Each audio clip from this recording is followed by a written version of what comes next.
Flag's right there. All right, so we'll stand for this Pledge of Allegiance. We have a flag in the background. I don't know if you can see it.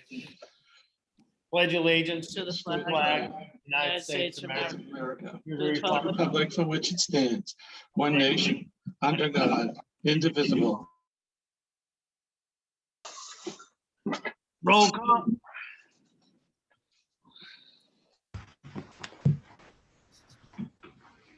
Mr. Dakota, Here. Mr. Dillon, Here. Ms. Doherty, Here. Mayor Leahy, Here. Ms. Martin, Here. Ms. Clark, Here. 6 present. Okay. Special order of business, communication, remote participation. Members of the public may view the meeting via LTC, and those wishing to speak regarding specific agenda items shall register to speak in advance of the meeting by sending an email to the superintendent's office indicating the agenda item. Okay, 3-2. First reading. We're gonna have a discussion of the budget or just accept the budget? We're not really gonna get into depth on it, right, Mr. Superintendent? You're not going to take any action on it. You got your hearing scheduled and a subsequent meeting on the 19th for projected adoption. This is an opportunity for the committee to have public discussion and also to read through it. For the community, you can think of this along the lines of the process the committee typically follows with its policies. They're able to read it publicly and discuss it publicly as a group, but no obligation to take action. Okay. So, all right. On this council side, we accept the getting the budget. So, all right. So we're gonna have a brief discussion of the budget. So, Thank you, Mr. Mayor. Ms. Turner is prepared to share with the committee and the community a walkthrough of the budget book. The committee, you've all received it in hard copy. The book as well is public and on the district webpage. Ms. Turner can direct the community to where they can find the budget book on the webpage. Obviously, it was also uploaded within the community packet. However, the webpage is more accessible in a easier-to-use format for the community. I want to start by thanking everybody who has participated in this budgeting process. This has been the past 5 months of planning and development that's included input from nearly 400 internal and external stakeholders throughout the community. As for the community is going to continue to hear your input. There's additional budget hearings set up and scheduled. We're looking forward to hearing the committee's input as a collective group, and any additional analysis or questions that the committee would like answered, we can certainly take those back and research them. It is a positive fiscal outlook for us as a district going forward. We are quite fortunate through the difficulties of this economic time that the state has prioritized education and the federal government has prioritized education through the Elementary and Secondary School Emergency Relief Fund. The combination of the Student Opportunity Act and the ESSER funds are included within our budget recommendation that we will be sharing tonight. With that, I'm going to hand it over to Ms. Turner. Nothing within the budget book itself should be brand new to the committee. However, this is for the community the first time the committee's had an opportunity to have a discussion of it in its totality. Ms. Turner? So just so you know, the budget book itself has 271 pages. What we tried to do on the website is instead of just uploading as we usually do 271 pages in one single document, we tried to break the sections into different tabs so that people could go to their section of interest. The agenda tonight would be to make this budget document more user-friendly so that you understand what you're looking at and where to find things that you're curious about. What we're going to go over tonight is the external budget timeline, a summary of revenue, the timing of revenue, a revenue change spreadsheet, a budget book table of contents, things to know about the budget summary document, DESE chart of accounts, fair student funding summaries by school, what is fund management, Chapter 70 changes, ESSER spending plan summary, which includes all of the positions and costs that we're adding for ESSER, and then the 5 district-wide investments funded by ESSER. So this first external budget timeline, you've seen it before. It's showing you how the state budget cycle, it goes all the way from the governor's budget down to the conference committee. We happen to be at the House budget, which is released in April. The next step would be the Senate Ways and Means Committee. The point of this slide is just to show you that since the state budget process does not end until the summer, we must build our budget using the governor's budget. We have updated the budget now because the April figures were released and they were $1.2 million higher than what the governor's budget was. But we still started our budget in January because we cannot wait. Budgets are always built on assumptions and updated as more information is released.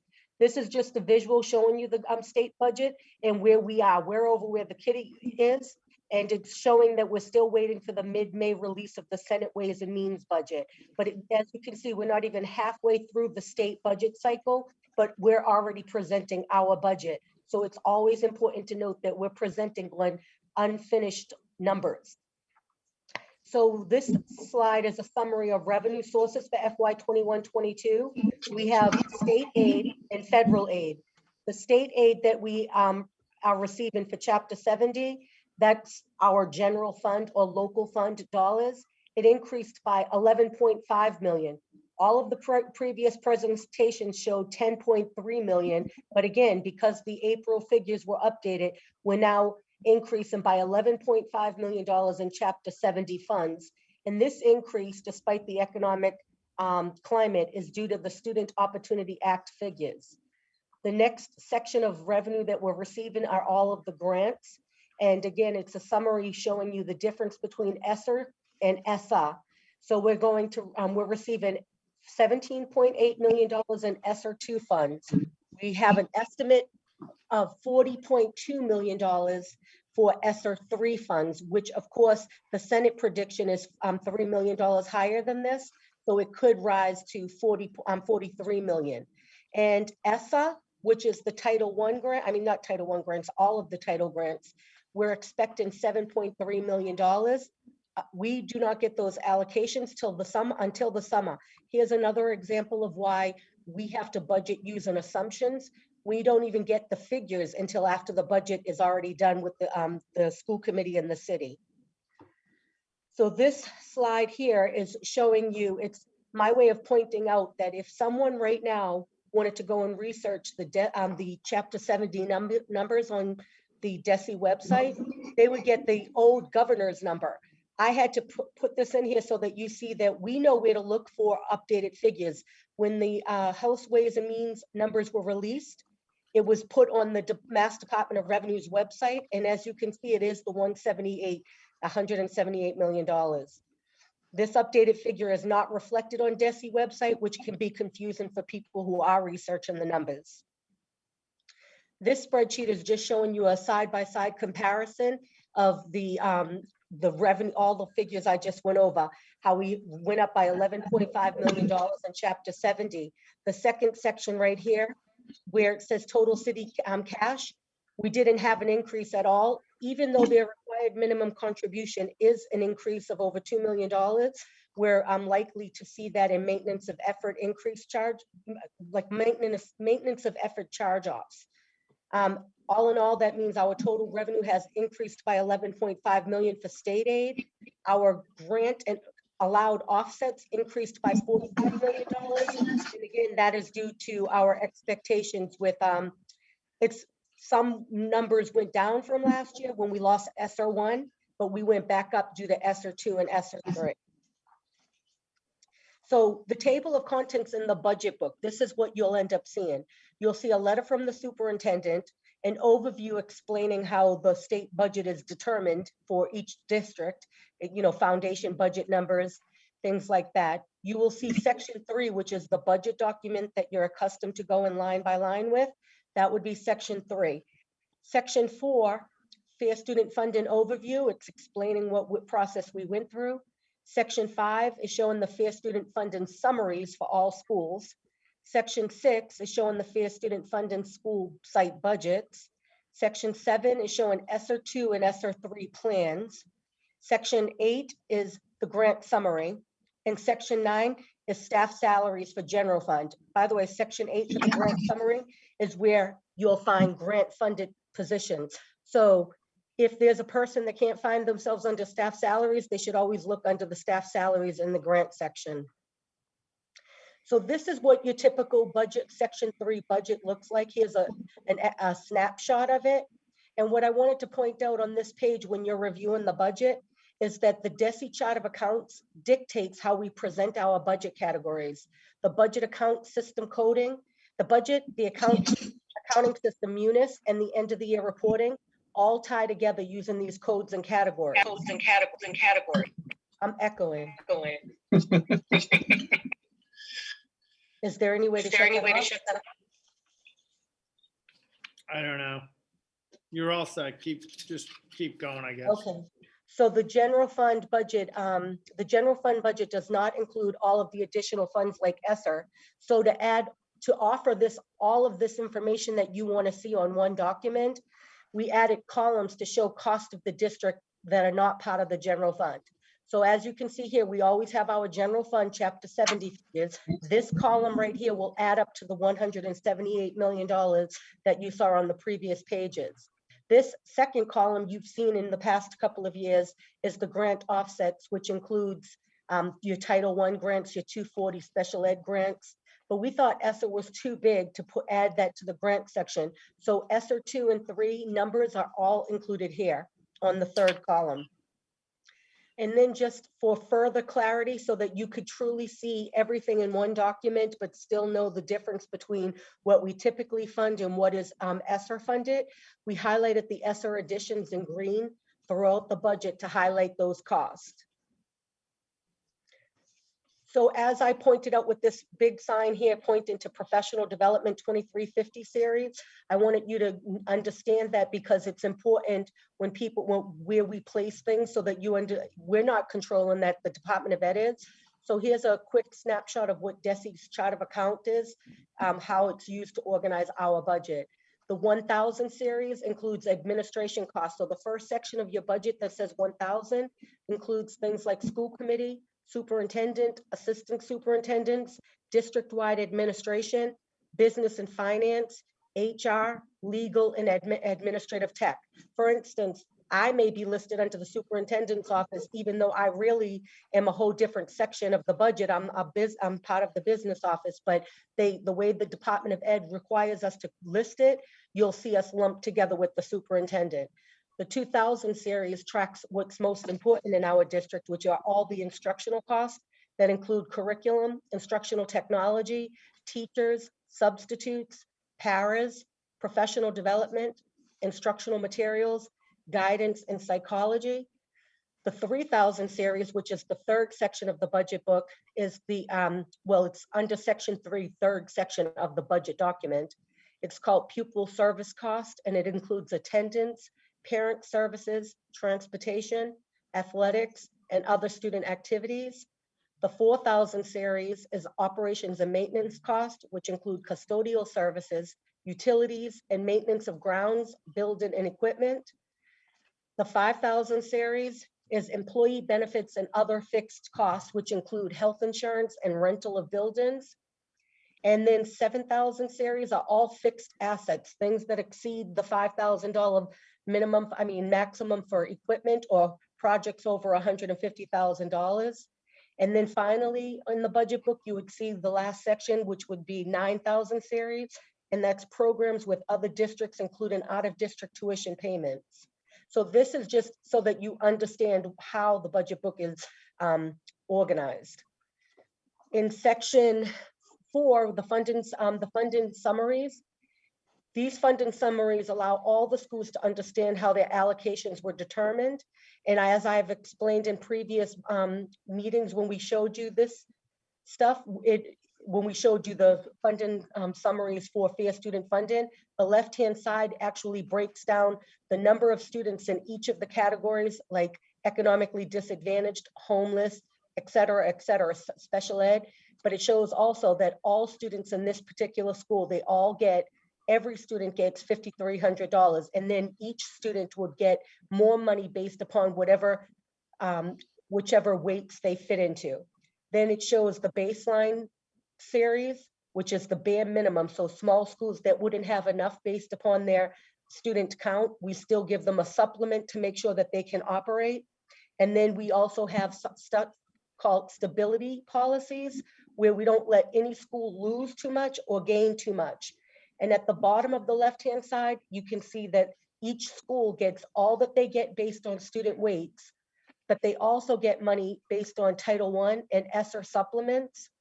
The right-hand side of this spreadsheet or summary shows a comparison of last year to this year for student enrollment, for the Fair Student Fund and budget, for other funding, and for the overall budget. But most importantly, it shows a school that even if they saw a decrease in their overall budget due to student enrollment decline, they may still be getting more money per pupil. And this year, due to the additional $4 million investment we made to the schools directly, each school, non-specialized schools, saw at least a $500 increase per pupil.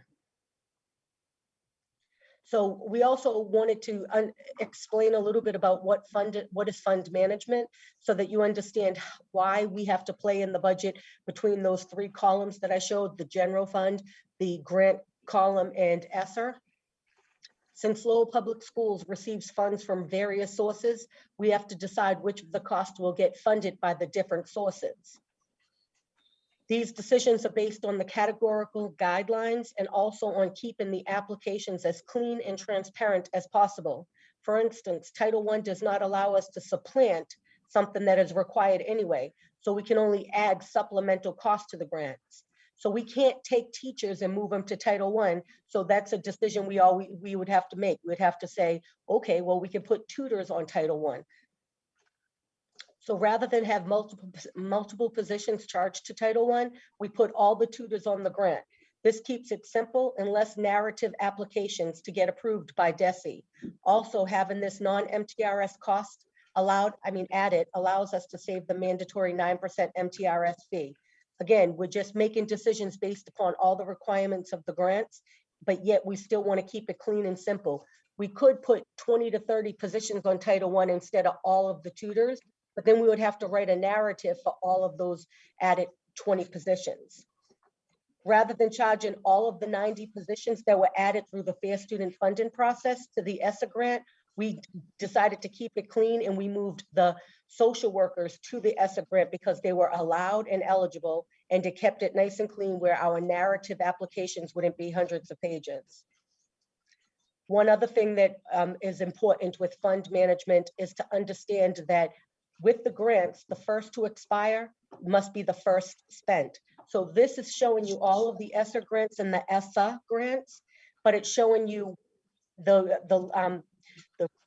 first bulleted section, the first box that you see. If you go scroll to the bottom, you'll see when that grant ends. So as you can see, if the first blue box, which was a federal CV relief fund, which is a COVID grant, it ended on June 30th, 2021. So of course, if we had money available in that fund, we may take something from the general fund and move it to that if it's eligible, just to make sure we spend those dollars. This is why it's not that we're changing our mind often, we just never want to send any dollars back. So we always look at fund management as what's available in this grant so that we don't lose it. Again, fund management is all about timing.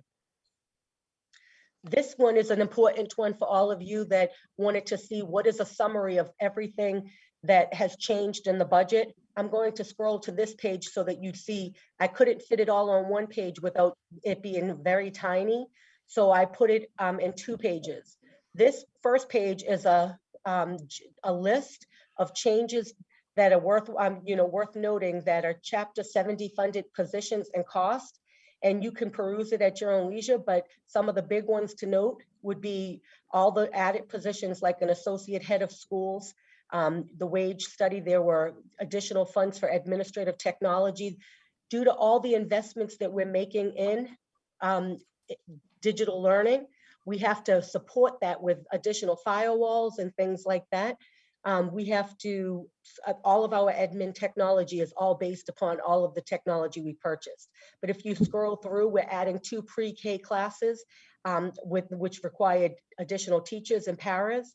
We added 6 teachers, well, 6 regular teachers, but we did add more teachers further down. We added a couple of speech therapists, an occupational therapist, an ETC, 20 paraprofessionals. We added an assistant to a facility manager. We also added a lead PE teacher to assist with the athletics department. We added money, I'm back to health insurance. As you know, we had the original $4.1 million on ESSER 1, but we also had to support an increase to health insurance costs for this year. We added money for translation services. As we know through the district, that's something that we started this year. We added money, we removed the social workers from the Chapter 70 and moved it to the ESSER grant. So you see that reflected there. But when you go to the other side, you'll see that we actually have 43 social workers. So we went up 6 social workers. We added a library media specialist based upon the Fair Student Funding process where you allowed the schools to make decisions for themselves. One of the schools added a library media specialist, but we also, the district band teachers at the bottom, instead of replacing those that have left, we decided to do an afternoon in the arts program where they'll still support the same band endeavors, but through a different design. And by the way, here's another example of when fund management, when it says tutors to Title I minus 400,000, we actually have an additional 50 tutors this year. So it's not that we're spending less on tutors, it's that we're moving it to the Title I grant to make it clean and easy. This second page is the spending plan for Sr2 and Sr3. And this is where you would see all the additions that we did with during the ESSER planning thing. We're adding virtual academy teachers, virtual academy administrators. We're adding staff for a re-engagement center for disengaged students. We're adding support for the Family Resource Center, which is called a parent ombudsman. We need a director of technology to help support all of the investments that we have made in technology and will continue to make now that we've entered that world. We've reinstated the coordinator of research and assessment. We would like to have some data inquiry facilitators to support the Renaissance schools. These positions are actually professional development oriented, where they will teach the school staff how to analyze the data and let it support the students. We also wanted the director of alternative ed to support our alternative ed programs. But unlike the previous position, this would be a 12-month position. We wanted to add a deputy CAO that would support the chief academic officer, a district safety coordinator, and as you can see, it goes on and on. The climate specialist that will support the Renaissance schools, bilingual family liaisons to support the Renaissance schools, a student outreach liaison. We wanted to add staff for the parent academy, academic coaches to again, professional development. We wanted to add the funds that we have for Twilight after school programs. Again, we went through all of this thoroughly with the ESSER plan. In your budget book, you will see that I added that same presentation, which puts a lot of detail into what each of the investments are, why each of the investments are important, what you'll see from each of those investments, and how much each of those investments will cost. So we can look at this, I mean, you could look at this in more detail. This is all throughout the budget book as well. I just tried to capture as much as I could onto this one sheet so you could see it at a glance. And again, just to remind you of what the ESSER plan and our overall budget is trying to do, it's trying to support 5 district investments that will help address learning loss. The 5 investments that we want to use the ESSER 2 and ESSER 3 funds are extending the learning time across the district. We want to support teachers to improve classroom practice. We want to support students with strategic school-based interventions. And we want to meet the non-instructional needs of students in school communities. And we want to support the homeschool partnership. So those are the 5 investments that we're trying to make using all of the ESSER funds. again, when we did these, when we made these commitments to develop a multi-tiered support system to help student learning and address learning loss, we used research-based information, and we also used the feedback of the 400 people that we had involved in this process. Each of these decisions that we made were all like, we couldn't do everything, but we have to do enough to, actually address the learning loss.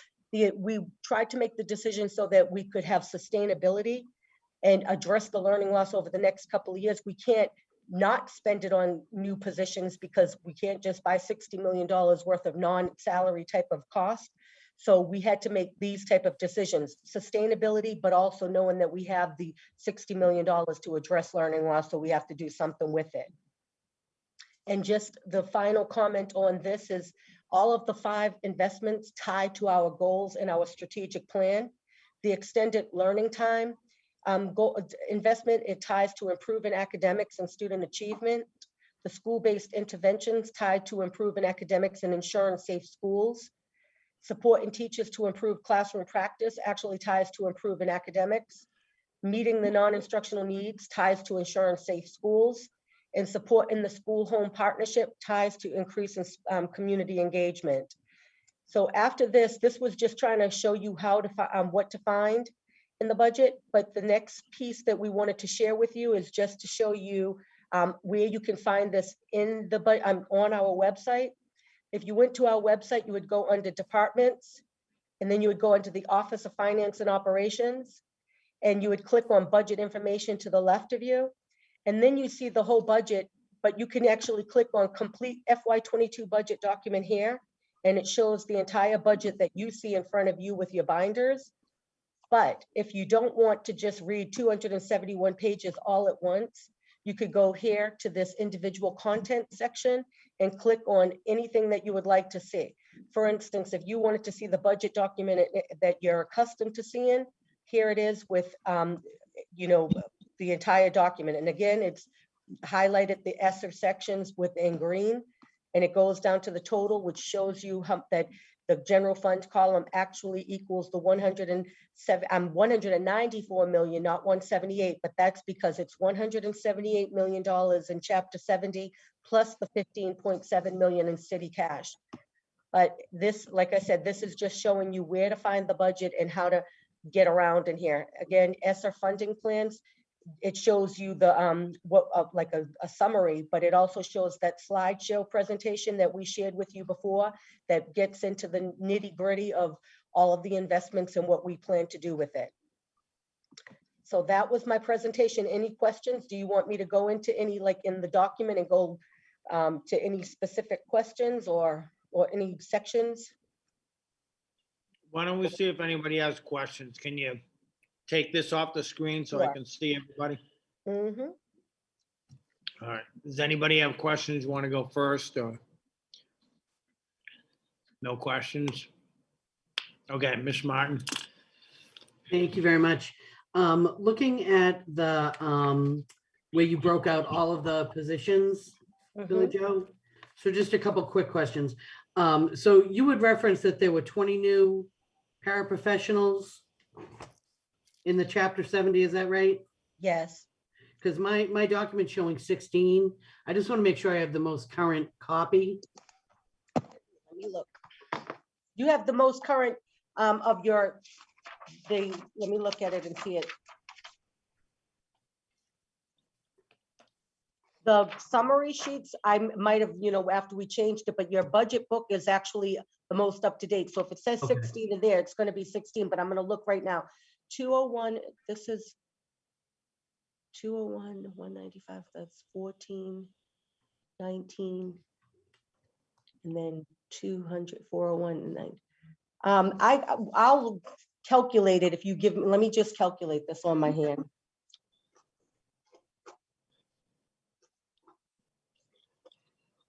I think there were other discrepancies too from the Well, hard copy.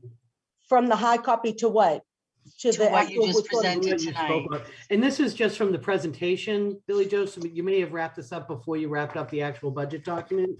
Yeah, we did the actual presentation, the summary on that document it was done first, and then we made some changes to the budget document itself, which is the one that you got in the mail. But Okay. I still want to know which one you saw so that I can compare it and make sure that I give you an answer.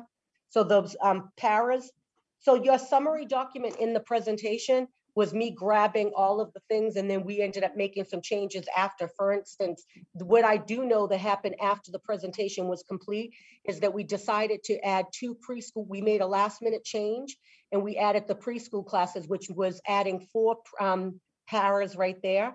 So that was adding 4 could be paras. it. So if it says 6, it is because we added the 1 CSA, which is 3 paras, plus the 1 regular preschool class. So I know that after we made those last minute changes on Friday, when we were trying to finish the budget book, that summary sheet might still include the previous version. Okay, that's perfectly fine. So if we could get an update of that. On the present, I actually wanted to after tonight, so that you had specifically asked for that to be part of the budget. But because we knew that we were going to have the discussions tonight, I didn't want to confirm, like put like a draft in the budget. I wanted to put it in the presentation format. So once we have the final thing on May 19th, when we upload for that, it will have all the final numbers for your budget book. Like it will have I'm going to break it into 2 sections. So it's not little like that. And you'll see 2 different sections, all the additions for chapter 70 and all the additions for ESR. So we won't have that for Monday? Well, yeah, you can have it for Monday. You can have it, yes, but what I meant is any discussion that happened tonight, or if anything changed after Monday. So when you have your final budget, when you take it home with you on May 19th, I just want you to have everything that's changed between tonight, Monday, and the 17th, if we end up having an additional. Okay. My only other question is, could we also have a similar listing for Title I? Yeah, Title I is actually there in the grant section, which it may not be as thorough as you'd like, but in the grant section, section 8, if there's a memo with grants, and then there's this, there should be, yes, at the back. All right, so under section 8, you'll see a memo, and then you'll see grant staff salaries. And then at the 3rd part of that section, you'll see a spreadsheet that shows all of our grants, and it's a general breakdown of what's funded under that, but it may not have the details. It might just say 15 staff members. I can have it broken down where you see the details for all Like Title if you I. could just look exactly like these so we can make a comparison across the board. Okay, That would be perfect. To have that information pulled out, I think would be really helpful across the 3 spending areas. okay. And Okay. I'll have them in one section so that you'll show it all in list format. Okay. Thank you very much. Yep. Show Title I list of all. I'm just a little confused. So what are we talking about? On Monday, we're going to discuss the budget, Line by, we're gonna start home. and we don't have all the information. Oh, no, you do have all the information. It's, you have all the information. Everything's in the budget book itself. What they noticed was with the presentation that I just did, it was done and uploaded on Friday, but after that, Presentation, the book that we got, the big book, everything's accurate in this. yes. All right. So, so my presentation right now, you know how I was trying to summarize all the changes in the budget book? When I did the presentation, we had said 16 paras, but at the last minute, we made a change and we added 2 preschool classrooms. And when we did that, it added 4 more paras. So the presentation ended up not having those actual 4 paras. But what we're saying now is we're going to have those lists that you have in that presentation as part of the budget book by Monday. So I will forward them to you so that you can add them to your actual budget book. And then if they change from that day, from Monday, then we'll update it again for your final budget book. Okay. All right. Who else had their hand up? Anybody else? Mr. Dillon and then Ms. Doherty. Yeah, thank you, Mr. Mayor. So, I mean, should we wait? Are we waiting for Monday to really, talk about what we have here and bring up issues? Or, are we doing this now? That's the budget hearing for the public, but you can bring up some questions tonight if you have some. All right. Monday's open for the public, basically. Yeah. All right. How about athletics? No increases there? We did, we added the PE lead teacher. So Mhm. for athletics and stipends, what we did is we added a 0.5 PE lead teacher that was the 0.5 PE teacher that can support that function, the athletic director. And then we added the afternoon in the arts program. Yeah, so Mr. Dillon, so what you're seeing with the PE lead, currently the current athletic director works across both PE and athletics. So what you'll have there by being able to additionally supplement the PE programming at Lowell High School, you'll be able to have the athletic director move to focus solely on athletics across the K through 12 continuum. So it'll bring you back to a more structured situation with athletics as you've had in the past prior to that combination occurring. I don't recall what year that combination started to occur. So that way you'll have 99, 90, I don't know, somewhere around there, I think. That sounds about right, Mike. Mike, Yeah. that sounds about right. Close. Yeah, Would you Charlie like us Ryan. to assess? How does that, We've got additional requests. We can certainly research them and assess them. yeah, so how does that work with the director position and making that a whole position? Because it's listed 0.5, I believe, right? So the athletic director currently, Ms. Desmond, can you describe how the current athletic director position is built? And what this would do is it provides the supplement over to Mr. Fiato and the Lowell High School team to identify how they can best structure physical education support so that they can move those responsibilities off the athletic director. So the athletic director can focus entirely on athletics and focus more on the K-8 that perhaps hasn't been giving as much focus due to the other needs in terms of time. Ms. Desmond, for the full community, can you share kind of how that athletic director position is currently structured? Sure. So the athletic director, several years ago, that position was combined with the department chair for PE. And so when that position was combined, the athletic director took on the responsibilities of evaluating the PE teachers and providing the professional development for PE teachers. So what we've planned here is to create this lead position for PE physical education, which would allow for some strategic professional development and support of our PE physical education teachers, while the athletic director can really focus on athletics K to 12 and support the build out of the intramural athletic program that we have in our middle schools, and then hopefully move down into our elementary schools so that we can develop a really strong feeder program to our athletic programs at the high school. Yeah, that's great, but I mean, it's still, I'm sorry, thanks, Ms. Desmond.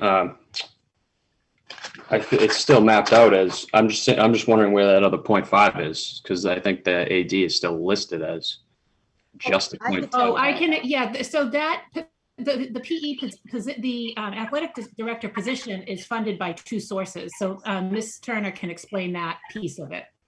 It's actually, it's what it is that you would find 0.5 of the person's position under academic chairs, and 0.5, it's not two different funding sources, it's just two different areas in the budget book. You go to the yeah, but that's how it has been typically, right? It's right, so it's, yeah, it's 0.5 athletic director and 0.5 academic PE. But now what we could do, if you prefer, is instead of having an academic PE, we could put a full athletic director and take that 0.5 off of academic chair, being that we will have the PE lead teacher to support the physical ed portion of it.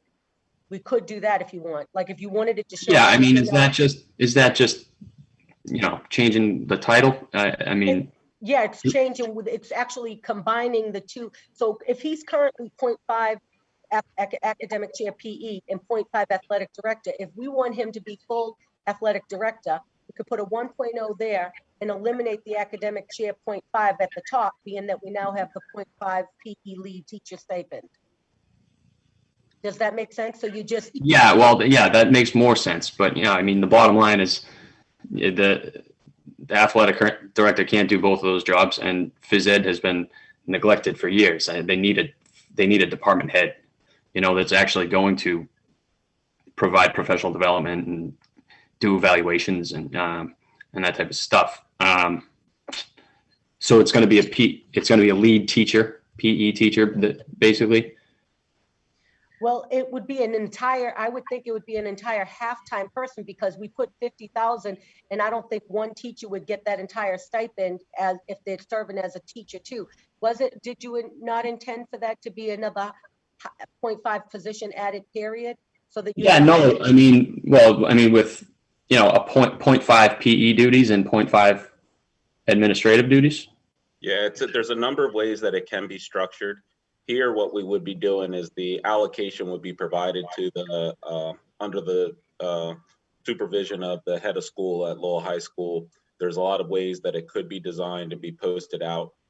You could, have one full-time. The typical structuring would be a full-time position, but they would have half-time release, essentially, where half of their hours are spent on lead teacher type role and half of their time is spent on traditional teacher role, and then that becomes a full-time position.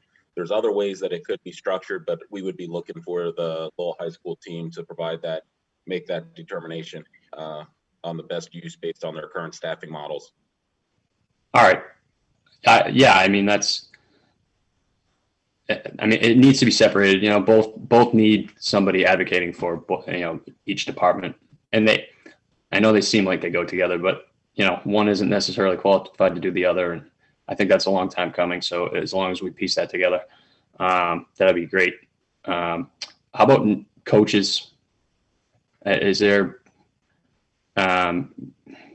increase in the number of positions, but also keeping up with the salaries? Is there any potential there? We have teams desperate for positions. We have coaches splitting up their checks to, find more help.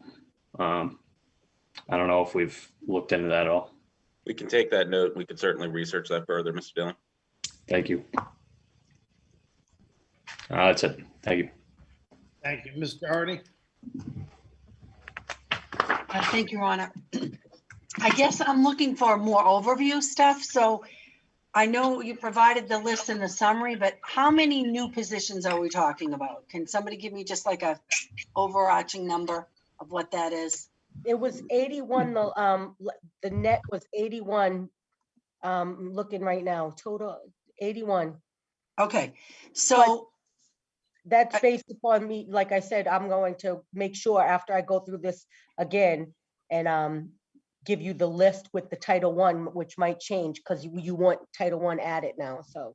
Right, and for me, I think there's some new positions that I don't know anything about, so I'd be looking for job descriptions, and I can give you some of the position titles that jumped out at me, but I'm looking for job descriptions that include qualifications, union affiliation, salary range, who are they going to serve as support, who are they going to report to, what their work year looks like, all those things that you would see in a full job description. So any of the new positions we need job descriptions for. And then some specific questions. I know we have the position, I circled it, now I lost it. Climate support specialist, whatever that role is. We had one that we funded, and now we're looking to expand that to, I believe, 6 roles, right? All the Renaissance schools. If you could just include, I know that's a job description we've already looked at, but I had concerns about that job description for the beginning. So I'd like to include that again in looking at, now that we're going to be expanding that role, do we have evidence that it's been effective? We had one position doing school climate specialist, whatever that role was. Before we expand to 6, I'd like some more information about how that role really works and how it supports our students and our staff in our schools.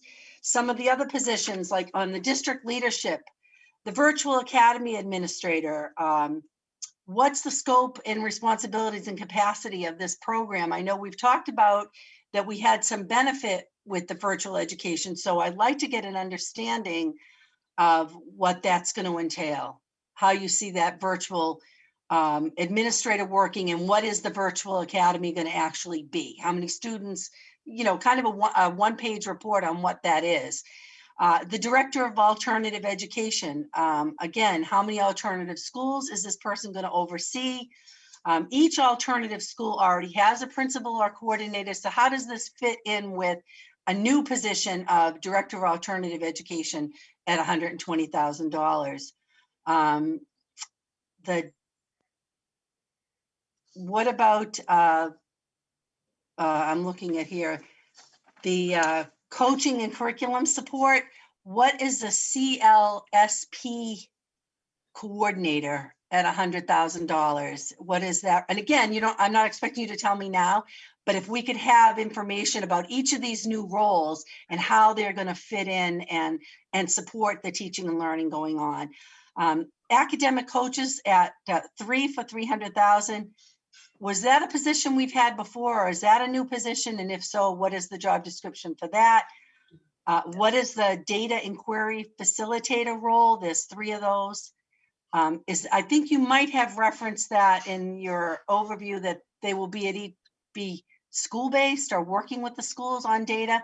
I just would like clarification on those positions. And then in terms of looking at what we're doing, and I know there's a report that's coming later tonight, so I don't want to steal that thunder, but what we're doing to support our ESL students and families. I know district-wide, we have thousands of students who are on the ELL spectrum, but what exactly are we doing to beef up those services for those students? Nothing really jumped out at me. There may be a couple of ESL teachers that you're adding, but that's just an area of concern. And then 2 specific questions for tonight. When, and I know Ms. Turner mentioned this earlier, when are we going to be moving forward with the facilities improvements that we were able to identify at our facility subcommittee meeting? When do you see that happening? And that's after this process? Is that the plan? So let me try to take them in sequence. So first, a really easy one. The CLSP coordinator, your presentation, you have a presentation tonight on culturally and linguistically sustaining practices. That's the CLSP acronym. So Ms. Phillips will be sharing that with you tonight. You'll have that presentation. Second, Ms. Desmond will share with you an overview and can respond to you with a quick brief summary of the virtual school. She can share that with you tonight. And then you will notice in your budget book that there's actually a restoring of 1 additional position around ELL support. We see that particularly being needed around students with limited or interrupted formal education particularly, but that position can actually and does work more broadly. All of the positions, of course, we will certainly get to you, and every position requires a job description at the point of posting and committee approval on the positions to post. But let me try to take them in sequence, and then Dr. Hall can tell you about the steps with the facilities, if I could. So Ms. Desmond, first, if you could, summary of the virtual school as we have it designed, which was provided as described at the Finance Subcommittee meeting last week. And then a brief description of the additional ELL position that's being added back or restored from and when it was cut originally. And then Ms. or Dr. Hall, if you can then follow on after Ms. Desmond's completed. Excuse me, I don't want Ms. Desmond to have to repeat the report that we got at the Finance Subcommittee. I'm more interested in the position and how it's going to connect to that. And I see Ms. Martin has her hand up, so I'm open to if you have a suggestion. I would just say, I mean, I do think this is substantive information that we want to talk about, and it might, and I defer to Ms. Clark, who's the chair, it might make sense to have a personnel subcommittee. We're going to be reviewing a number of new job descriptions and a number of new kind of changes in job descriptions. It might make sense to do that at a personnel subcommittee so that we could really kind of dig into it. It doesn't need to hold up the budget process at this point, but it would allow us to kind of really give this the attention I think I agree with you that it deserves, and then be able to report back to the committee as a whole. So that would just be my recommendation. And I'll defer to the committee if that certainly works as well. If that be I'm the not wish on personnel, but I would be happy to, go to that meeting and really look at the job descriptions, because I do care very much about the job descriptions, the qualifications that we're asking for in terms of the roles. Yeah, I we don't know can, who else is on personnel. I'll work with the subcommittee chair then, and I'll take that as guidance to do so. And I'll work with the subcommittee chair. Ms. Clark, I'll connect with you offline and we'll get so we can start to pull the committee. But Mayor, in if you're terms okay of with the that. in the terms of the ESL support, we're not doing a lot here to support those families. I think we have a department of one, at central office level managing this. I think there's a lot of vulnerability there with those students and families, and we're putting a lot of resources in other areas like bilingual parent liaisons. I'm not against that. I think that's good. But in terms of actually working with our students and the challenges that the ESL students face, I'm not seeing a whole lot of support here in the book so far, and maybe I'm missing something. We can certainly assess whether further additions, and we can highlight that for you. Would you like Dr. Hall to answer about the facility next steps? Just need some guidance on what would be the most pertinent information for you tonight. I think that would be excellent. And as this committee knows, we talked at my last motion 2 weeks ago. I want to hold a facility subcommittee about the playground issue and about the funding that's going towards our facilities. So that would be coming up. But I do want to know that good work that we did in collaboration with the city to identify our one sheet of priorities, that's still in the works. And Dr. Hall, if you have anything you want to add to that, that'd be great. Sure, Ms. Doherty, and others, I just talked to Mr. Underwood, and he confirmed that the city's still putting together and putting out RFPs on those 1.6 million in projects. So it's progressing, and we're almost nearly finished with the bathrooms at the Robinson. So I think one of those is almost complete. And in regards to the playgrounds, we've done some research on that. We believe we've identified 3 that would work at the Cardinal, Bartlett, and STEM. So we're ready for a meeting should it be held. It looked like it would cost about $250,000 to $300,000 for those 3 play sets. However, we'd need city permission in 2 of the instances to put them on neighboring parks. So that's Thank where we you. are with that, unless you have any more questions. That's excellent news. So we would poll to do another facility subcommittee meeting and get the information we need to move forward. Thank you. So I guess my big thing is I need job descriptions and more information about these new roles, and we can do it through personnel as Ms. Clark has indicated, and I'll stand back now. Sorry.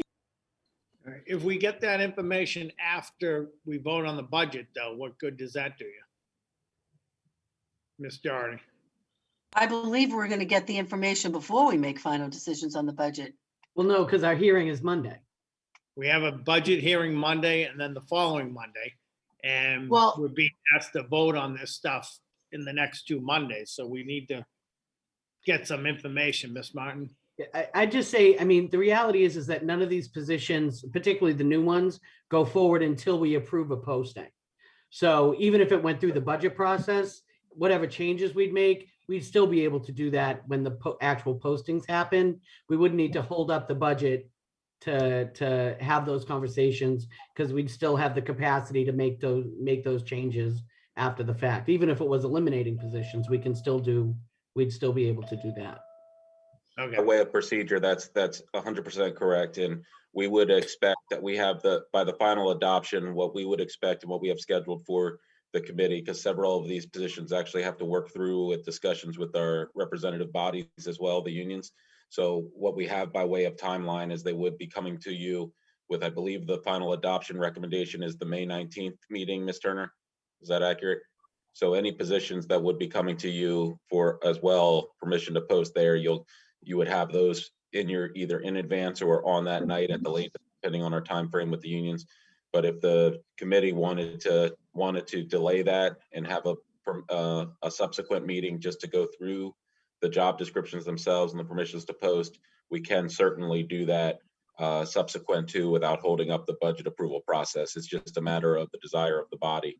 So I'll work with the personnel chair, subcommittee chair, and I'll also be connecting with each of you individually, and we can get them mapped out in either of those two directions.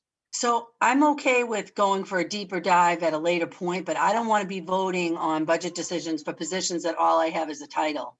And Yeah, I'm assuming if you're putting these positions in and you're putting $120,000 behind it for a salary, then you must know a That's correct. description of the qualifications and what the person in the role is going to be doing. So I think we would need at least that information of the job descriptions sooner rather than later. I'm not comfortable making budget decisions for things that I don't know, about how the role is going to fit in with our objectives.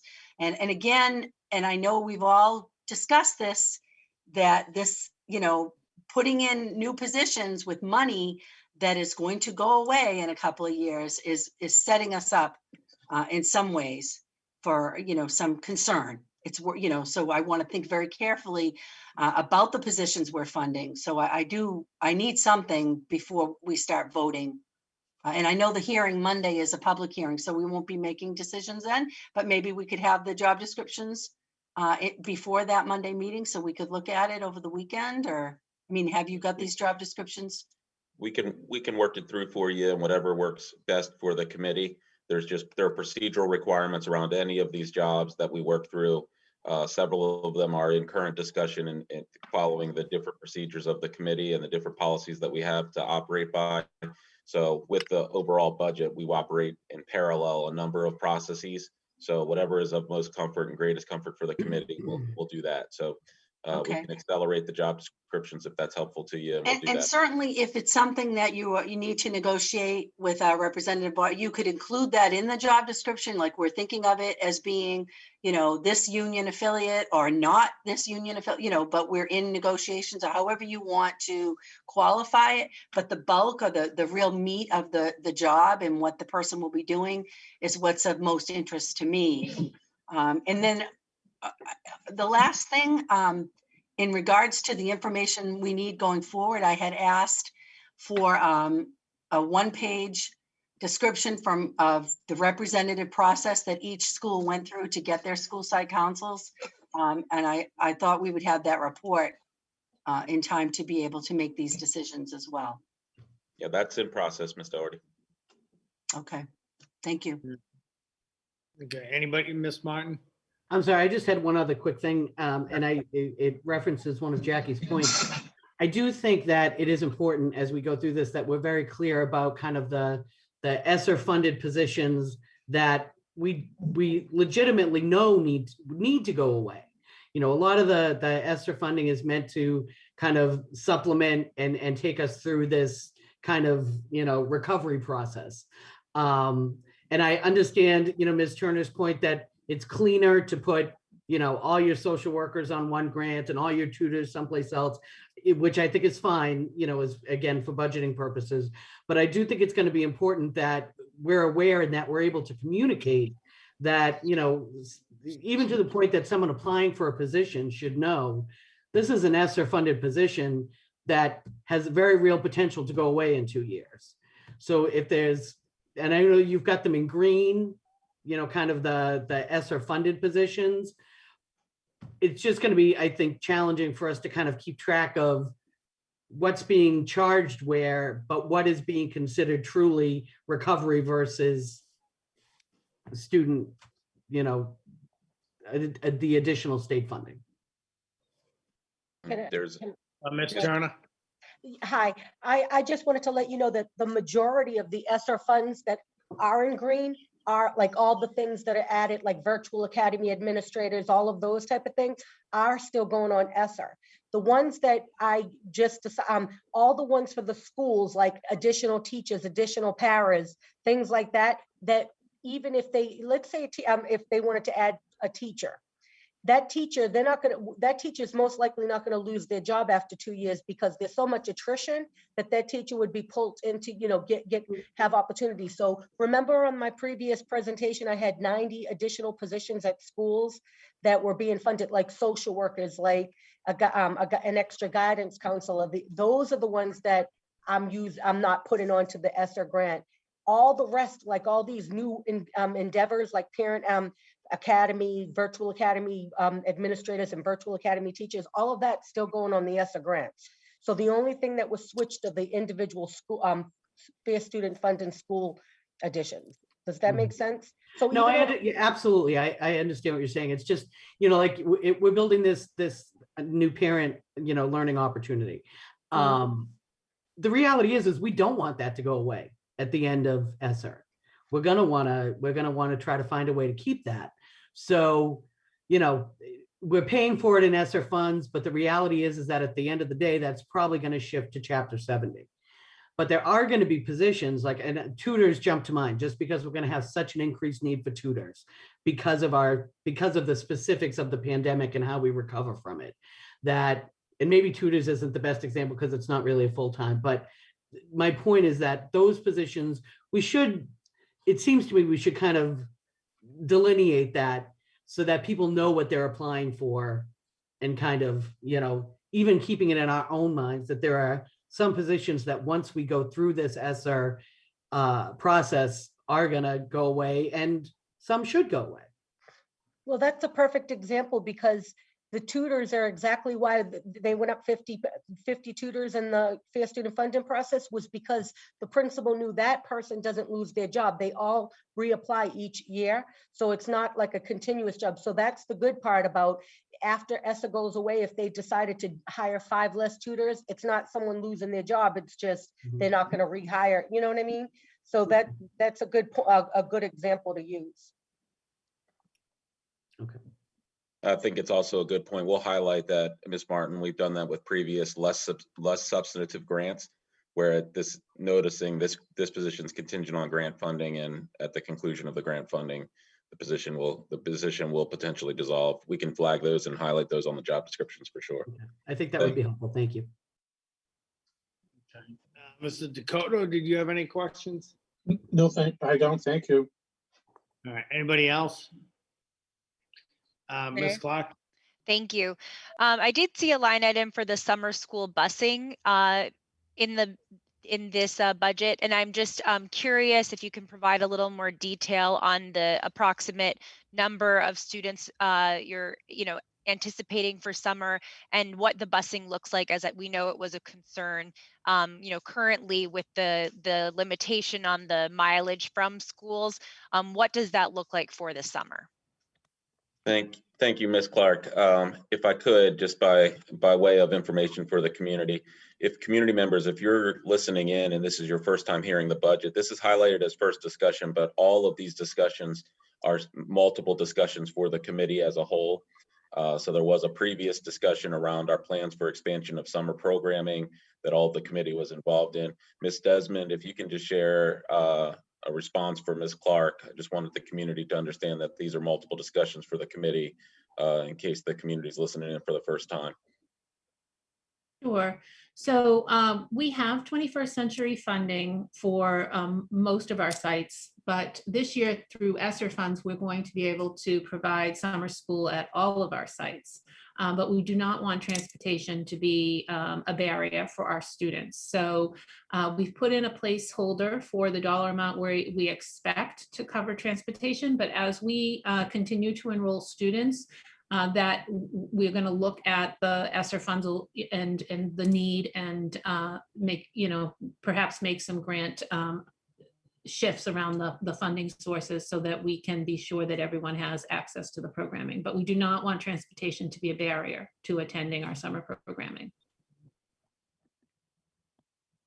Excellent, thank you. I did hear, from a teacher, we've heard from many teachers that is, a current hindrance to, back to school. So that is great to hear that summer we're planning to have that money set aside for this reason.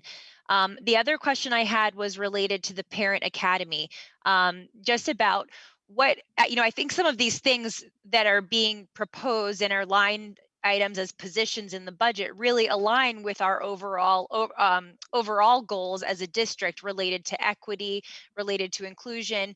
And I see, I can hear, from Ms. Doherty about, wanting to hear more about these positions, but I do see that there's value in, we've identified some major areas that we're looking to grow and into. For example, the parent academy, the virtual academy being another one. I heard very clearly from a parent just recently that their student is doing much better in an environment where they're learning remotely. They've not needed to take ADHD medication in over a year.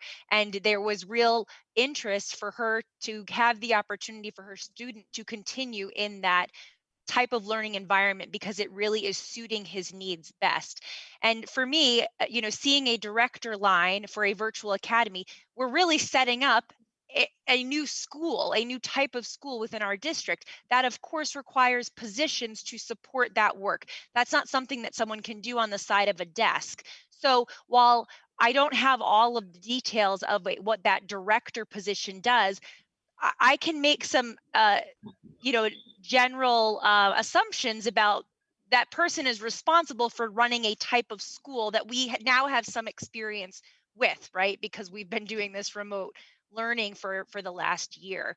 But I wanted to just, make that point because I do see that kind of spread throughout in these positions as aligning with some of our missions, what we've identified as our strategic plans for the next year, and beyond. I want to hear a little bit more about the Parent Academy, though, because I know that's something that does, while it is not, for example, directly, Ms. Doherty, I know you mentioned our L students, not necessarily directly identifying L students as being a support for them and engaging families. I see the Parent Academy, at least what I envision as a Parent Academy, really working to engage families and meet them where they are, helping them to better understand how to navigate our system. So I would like to hear a little bit more about the Parent Academy, and if there's anything you could add about the virtual academy as well. I think that would be helpful to hear. What are we thinking about on a kind of an umbrella level? What does that look like? So thank you. Thank you. You want- Mr. Mayor, would you like us to respond to that? Yeah, a quick response, yeah. So the first, I was noticing some feedback because visual feedback on the Parent Academy language. We did adjust that titling to the Parent Leadership Institute, I believe is where we settled the titling. Ms. Phillips did coordinate what we were right now referring to as a bit of a pilot process that we ran at the Green Elm School this past year in partnership with DESE, and also has previously designed these institutes out in previous iterations of her career. So Ms. Phillips, can you share a little bit, just very briefly, about the Green Elge program as it worked this past year, and also just a synopsis or a brief summary of what the Parent Leadership Institute will be based on previous designs? Sure, Dr. Boyd and Mr. Mayor, school committee members. So we did have two Parent Academy, called Parent Institute for Quality Education pilots in the district this year. One was at the Greenhalgh Elementary School, and one is currently underway at the Robinson Middle School. And at these sessions, which were parent-led, so we actually empowered parents to be the facilitators with other parents, with a research-based curriculum provided to them around high quality, meaningful, impactful information skills for families. It opens families' understanding to the system, to the decisions that they can make, how to navigate schools, central office. And a big area was understanding college and career readiness. And when our families were understanding that as early as the third grade is where students start to get off track to college and career pathway, the families who came were very invested, and at the end of the session felt empowered. I don't think we realize how intimidating our system can be for families. And the Parent Academy that we piloted allowed families in a safe space to learn what their rights were for how to advocate for their kids. And the families at the graduation ceremony felt that this was a really, I hate to use the word life-changing experience for them, but the keynote speakers of the parents said, I needed this to build my self-esteem. I needed this to build my, my advocacy for my child. And so I think that we do need to open this up on a broad scale. Right now, the pilot is, we have a Spanish speaking course, and we have an English speaking course. And I think our attendance has been stronger in our Spanish speaking courses. And so, but as you know, we are a very multilingual community. And so, it will take time and funding and intentionality to bring that resource to our other linguistic communities. Our top communities are Spanish speaking, Portuguese speaking, and Khmer speaking. So what were some of the what were the attendance numbers like at the greenhouse? There were 40 parents in and out of the sessions. It was over a 6-week session, but it was the success of the program starts like that, right? Anyone who's been in parent engagement in our schools knows that it's hard to pull our numbers out. And then when you have success stories, that's where it starts to build. So that's where we started with the greenhouse, and then I think the Robinson are similar numbers. But it's So been it's a national model that we're implementing right now. It takes a great deal of communication with families. So a lot of the work is someone constantly following up, reminding the family, inviting the family in, and that's a key to the success of building a relationship as well as strengthening communication. All right, so we're talking about putting over $250,000 into this, right? And then how are we going to sustain it after a couple of years? Yeah, this would be, so Mr. Mayor, this would be one of those questions for the committee. We have the funding here that we can do over 3 years with ESSER. If the committee is desirous to continue to sustain it, you have 2 options. We can shift the dollars in a prioritized funding, which is certainly Title I eligible. If the committee chose to prioritize that, that would make other adjustments within Title I, or could pick it up within the Student Opportunity Act funding with where that is at the end of 3. I think what's also important within that conversation is to remember that 3 years of sustainability is a sustainability plan that is uncommon within a public school arena. Usually you're working on year-to-year budgeting with the combination of Student Opportunity Act as well as ESSER and being able to plan across 3 years. That's about as full financial planning and sustainability that you'll largely be able to ever commit outside of the teacher-student interaction that we know just is core to even being a school district that you can certainly commit to. But this type of funding, having a 3-year horizon, does provide more sustainability than any other grant that we've had typically in the district. There's so at the end of 3 years is going to be a determination for the committee at that time to make a decision on it. We have it planned out across 3 years utilizing ESSER, so you can make a 3-year commitment within the program model. Okay. And isn't the hope, may I ask in a follow-up question, Mayor? Mm-hmm. Sure. Just wouldn't the hope also be that some of these initiatives we're moving through them to the point where perhaps at some point it's not needed any longer? And not to say that this is one of those examples, maybe this is something we would look to sustain, but if we really are learning from our parents are learning, our community members are learning, and we as a district are learning how to further engage families, perhaps we have strategies that we're using, after year 3 that are really doing some of this work for us, that it's not the requirement that we maybe are making this large of an investment because we've grown to understand how to meet our families needs, just at even a local school level. How do we get our families to come and participate and educate them in other ways? So I just as a follow-up question. Yeah, I think that's completely accurate, particularly with the deep investment in our Renaissance network. The goal is not to have a Renaissance network in perpetuity. The goal here is that we make significant investments so that we can narrow the gap of need, narrow the gap of performance, and accelerate performance across the district. So the goal of the Renaissance network is actually to do away with itself, based on the fact that we're building capacity in accelerating performance to the point where the district as a whole is performing at a higher level at the culmination of these investments. So Right. So that might even be like the climate specialists, for example, if I'm kind of reading, not to say, again, that's one that goes away, but if we're no longer Renaissance schools, maybe this isn't a position that is really required at these schools, or maybe it's narrowed down again to just a district level. Yeah, it'll certainly give us that opportunity for analysis and reflection at the end. And that certainly would be the goal, is that these schools that have chronically been in need of additional support aren't finding themselves in that level of intensive support based on the improvements that we see.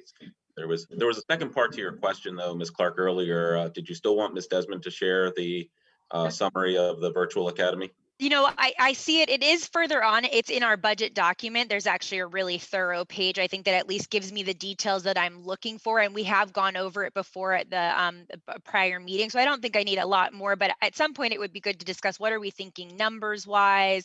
You know, we know that the range of grades, and I see Ms. Phillips, I think she was maybe wanting to add something to the question I had before too.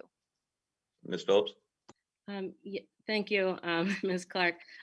It was really important for me to add that this is a two-way relationship and not just about us sharing, you know, information and strategies with families, but also learning from them. And about 2 weeks ago, I had the opportunity to speak at the Parent Academy at the Coalition for a Better Acre. And they had invited me and the Director of Special Education to speak to families. And they had not had that opportunity to really understand the special education process and the identification. And so that was important for us to share information with them. But then they also shared back with us things we needed to improve on in our translation and interpretation, right? Not only in the service, but also, again, in acknowledging that it can be a very intimidating process for families. And we have to open the door and invite families in who don't speak English, because it's, you know, if you're not a language learner, you know, if you've always been in an English speaking environment, I don't know if you really understand power dynamics of language. So it was really important to get that feedback. So I just wanted to mention, we'll learn a lot from the investment in families, and we'll share a lot with families as well. Thank you. I also had the opportunity to participate as a speaker in that series, and really it was fantastic. They're doing a great job, and I think where our whole district would benefit, our whole community would benefit from an opportunity to participate in something like this. So thank you for the time. Thank you. All right. Any other questions? I just had a couple of quick questions that I won't get into detail, but throughout the budget, I just noticed there doesn't seem to be a lot of money put into supplies, maybe for, and I don't know if we need stuff, but like Knowledge Bowl expense, there's zero money. There's not any money for uniforms. There's not any money for classroom supplies. What are we doing with things like that? Ms. Turner, can you clarify? You're on mute. Can you clarify for the mayor? Sure. So as far as the school-based allocations, during the Fair Student Funding process, one of the accounts that they put money into is general supplies, instructional supplies, technology, professional development. They do that at the school level. That actually increased by over $800,000 this year. So if you look at the page that says school-based allocations, which is supplies, that's it increased by $800,000. As far as the Knowledge Bowl, that's funded by a grant, and that's why you see a zero there. What about like uniforms, TV studio supplies? Well, TV studio equipment? Those were cut in previous years, and yeah, you're right. As far as uniforms, they pay for things out of their athletics budget, out of their athletic supply budget. But as far as TV studio supplies, No, we did not put anything into that. I do know that PEG funding buys, there's a 3-year plan that with Connor Baldwin, where they were funding certain equipment replacements in the TV studio using PEG funds. Can we get an update on that for Monday? Because I want to know what we're investing into that TV studio. I mean, Okay, sure. it's like a gem over there, and we let the thing, over the years just go downhill. And Mr. then Mayor? one other, No, Mr. I Mayor, just have- on that TV studio, can I just comment on that for a second? I don't Go want ahead. to. All right, it's good. Are we kind of like, are we hesitant on doing anything with that because of the construction that's going to be changing and moving the studio from where it is? And is it spending good money after that? You know what I mean? Yeah, I think that certainly needs to be part of the assessment there, Mr. Dakota, but we can certainly get an assessment with greater details back. Ms. Desmond, can you just take that note on the TV studio specifically so we can follow on for the mayor? Thank you. Okay. And then one other question with Mr. Dillon's question. I wasn't clear. What are you doing with what's the high school doing with the phys ed chair or whatever, lead, whatever you want to call it, PE teacher lead? Yeah, How are they so- going to work that? So what we would do there, and with the way the budget works, is we would supplement the Lowell High School budget with the flexibility to be able to provide the PE department lead outside of the athletic budget. So the recommendation here is an increase to the PE department of that 0.5 position equivalent that allows the school to plan around their needs for PE department lead, evaluation support, and PD outside of athletics, without any adjustment to the athletic budget. Which that does then is it allows the athletic department to focus solely on athletics. And the theory behind that is now with the added time, we can bolster and improve our K-8 programming so that our pipeline to our high school athletics is more robust and stronger through a focus on athletics rather than dividing the focus across PE and athletics. They're two different divisions of the organization. So it was a decision made in the past to cut costs. We're now restoring that funding and replenishing that so that the athletics department can be a standalone department, not combined with PE. That's the outcome of it. I think what I was hearing from Mr. Dillon, which we'll go back and revise, is that there's a cleaner way to report that within the budget document itself. So we'll make that adjustment to the budget document so it reads cleaner. How the funding is used, though, there is the Lowell High School will ultimately determine how it's best to be able to lead their PE department, and the athletic department won't have to make that determination. The athletic department will be focused solely on athletics if the committee chooses to go in this direction. All right, so in the budget book on page 14, it says administrator of athletics. That's the AD, right? Yeah, I believe this is the item that Mr. Dillon pulled that will clarify. Is this the same one you pulled, Mr. Dillon? The same item? So the way we'll. Sorry, Dr. Boyd. Yeah, Mr. Mayor, I think it's just set on the budget how it was previously grouped, but All right, so we're gonna we can change put the those funding. 2.5 positions together as a one, and just kind of make it understandable, a little more understandable how we're going about it. Yeah. All right, so for Monday, you'll have the salary for the AD person listed. Yes, we'll make that adjustment. It'll go into a 1.0 for the athletic director, and then you still all have the 0.5 PE lead. That'll be determined at the high school how's best to allocate that, and they have a couple of possibilities for how they can do that, so it supports their needs over there. We'll make that adjustment within the subsequent budget book. Ms. Turner, I believe you took that note with Mr. Dillon's question. Can you just put an asterisk next to it, make sure that we can communicate that across with the mayor's request as well? So from my understanding, instead of having 0.5 academic tutor and 0.5 athletic director, we're going to put the full 1.0 FTE in the athletic director line. And then the academic chair PE will go away because we're going to have the lead teacher stipend. So instead of having current year, you have 1.0, even though it's 1.5s on different pages.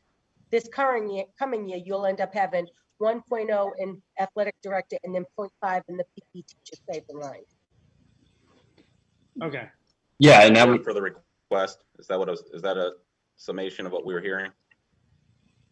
yeah, Mr. I mean, right, I just want to make sure because under staff salaries, the AD is listed at one salary, and then on the budget book, he's listed at another salary. So I just want to make sure it goes in at the correct salary. It In is the in the budget. It is in the budget book at the correct salary. It's just he's shown as one spot on the staff salary book, but in the staff budget document, he's in two different pages: 0.5 on academic chairs and 0.5 on athletic director. So we could Right, make it doesn't more add up. less. It could be Doesn't less add up. confusing. Well, I'll make sure that I put it all in one line so that it's less confusing, because it's I know what you're showing, and I'll make sure it's less confusing.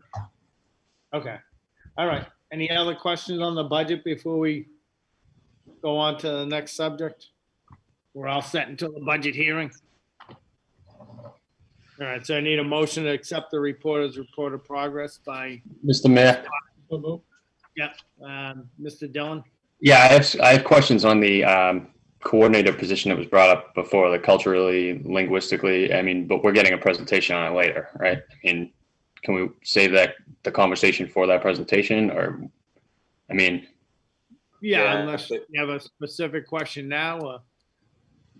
well, I mean, it's about, yeah, I mean, is it necessary? I mean, It's so Mr. Dillon, if it's okay with you, you do have a full presentation on cultural linguistically sustaining practices that'll come up in just a matter of minutes. yeah, so I'm comfortable talking about it then. That's all I wanted to ask, yeah. Yep, all right. Okay. So motion by Ms. Clark, seconded by, did you want Mr. Dillon for a report of progress? So all in favor, say aye. Hi. Okay. All right, so now we're into the minutes. Need approval of the minutes, regular scheduled Lowell School Committee meeting on Wednesday, April 21st, 2020. Motion to approve and place them on file by Mr. Dakota, seconded by Ms.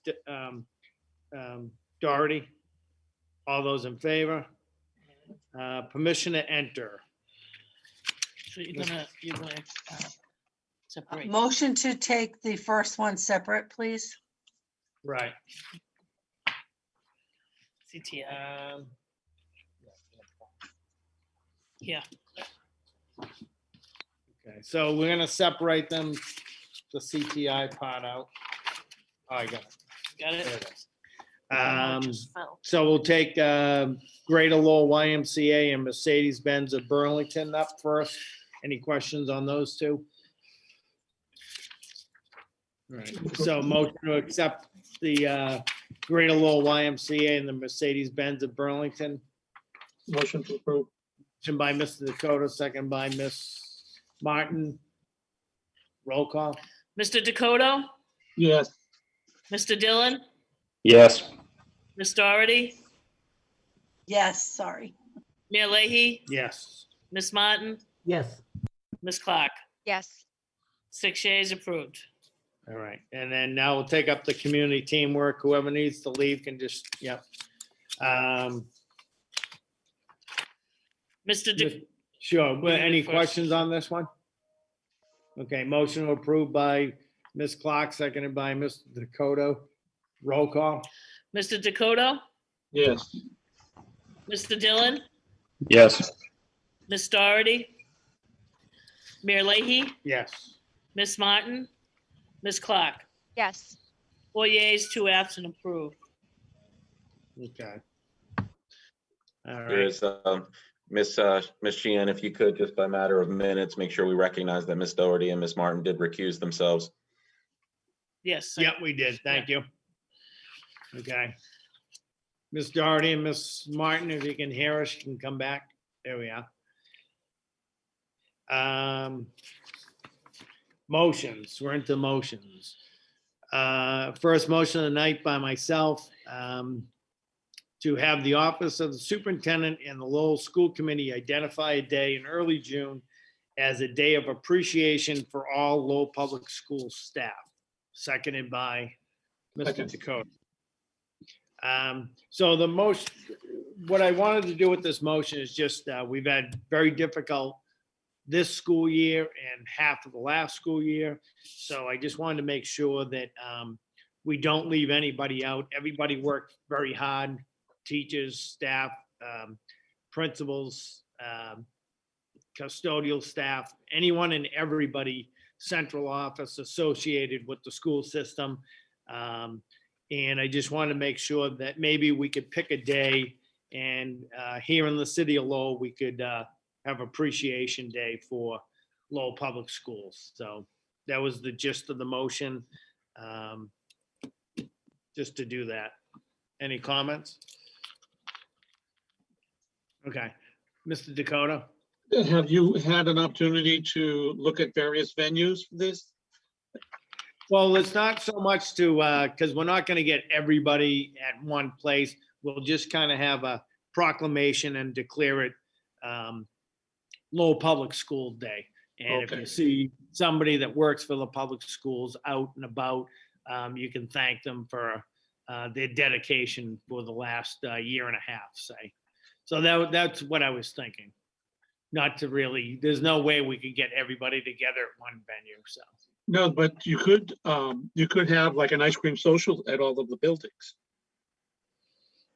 We could, I didn't want to complicate it, but Just, you know, we could kick that around. listen, it goes over really great with the teachers. They love those things. Yeah. They All do. right, well, we'll discuss that, yeah. All right. Anything. All right, thank you. All those in favor of the motion, say aye. Aye. Thank you. Mr. Mayor, if I next could, just a Go. recognition and a thank you for the motion, and also a recognition gives an opportunity, I think, to also recognize that this is National Teacher Appreciation Week. Which I know was the impetus for thinking about that motion, and also to recognize all of the, thank on behalf of the district, all the kind words that have come out from the committee and the community, and to again express a sincere appreciation. You are right, Mr. Mayor, this has been an extraordinarily difficult year for educators. More has been asked of educators this year. More has been asked of parents to be educators this year. And I think there's no way that we can properly thank everyone for all the hard work they've done throughout this. But the more we can just say thank you, I think the better. So thank you for putting that forward. And thank you to everyone who's formally appointed as an educator or has been informally required to be an educator throughout the course of this pandemic. And that goes for all of you that are committee members, that are grandparents and parents too. An extraordinary amount of work done by everybody across this community to bring our children through this time. So thank you. Yeah, it hasn't been easy, and it's been a challenging year to say the least. So we just want to dedicate a day here in the city to say thank you. Thank you for the approval of the motion. Thank you, Mary. Second motion of the night by Mr. Dakota. With the significant upgrade in the district's internet ability, can the superintendent look to the feasibility of ebooks for our middle and high school students? Seconded by Ms. Martin. Mr. Dakota? Thank you, Mr. Mayor. I think the motion kind of speaks for itself, and I know that there are a great many of our high school kids that over the course of years have developed back problems carrying all those books that they've had to carry. And that's nothing new, but since we have ebooks available, I think it would be something that we could definitely invest in, especially now that we know that all of our kids have laptops to work with, and we would not be worried about that. And again, the internet bandwidth has been improved, so I think it would be a logical step. Costs, of course, the cost of it would be something else. Yeah. Thank you. Any comments? Sure, Mr. Dillon. Yeah, thank you, Mr. Mayor. I mean, I don't know, it's probably bad timing on the motion, maybe, but I believe we had some significant issues today with like Wi-Fi. I heard. I heard. So I know that we are putting a lot of money budget, like in the next budget, on internet provider. And can anybody touch on maybe how that will improve our connectivity and Wi-Fi throughout the district? Or, I mean, do we have an exact plan there? Yeah, Ms. Desmond, can you share a little bit about the analysis we've done on bandwidth? Brief update for the committee on today's Mcas challenge. Just very quickly, Ms. Desmond. Sure. The challenge with MCAS was not related to the Wi-Fi or the bandwidth. It was more related to connectivity to the server through IP addresses and being able to withstand the number of IP addresses on one network. So that was resolved this afternoon, and we only discovered it because it's the first time that the high school has used Chromebooks to give the MCAS assessment.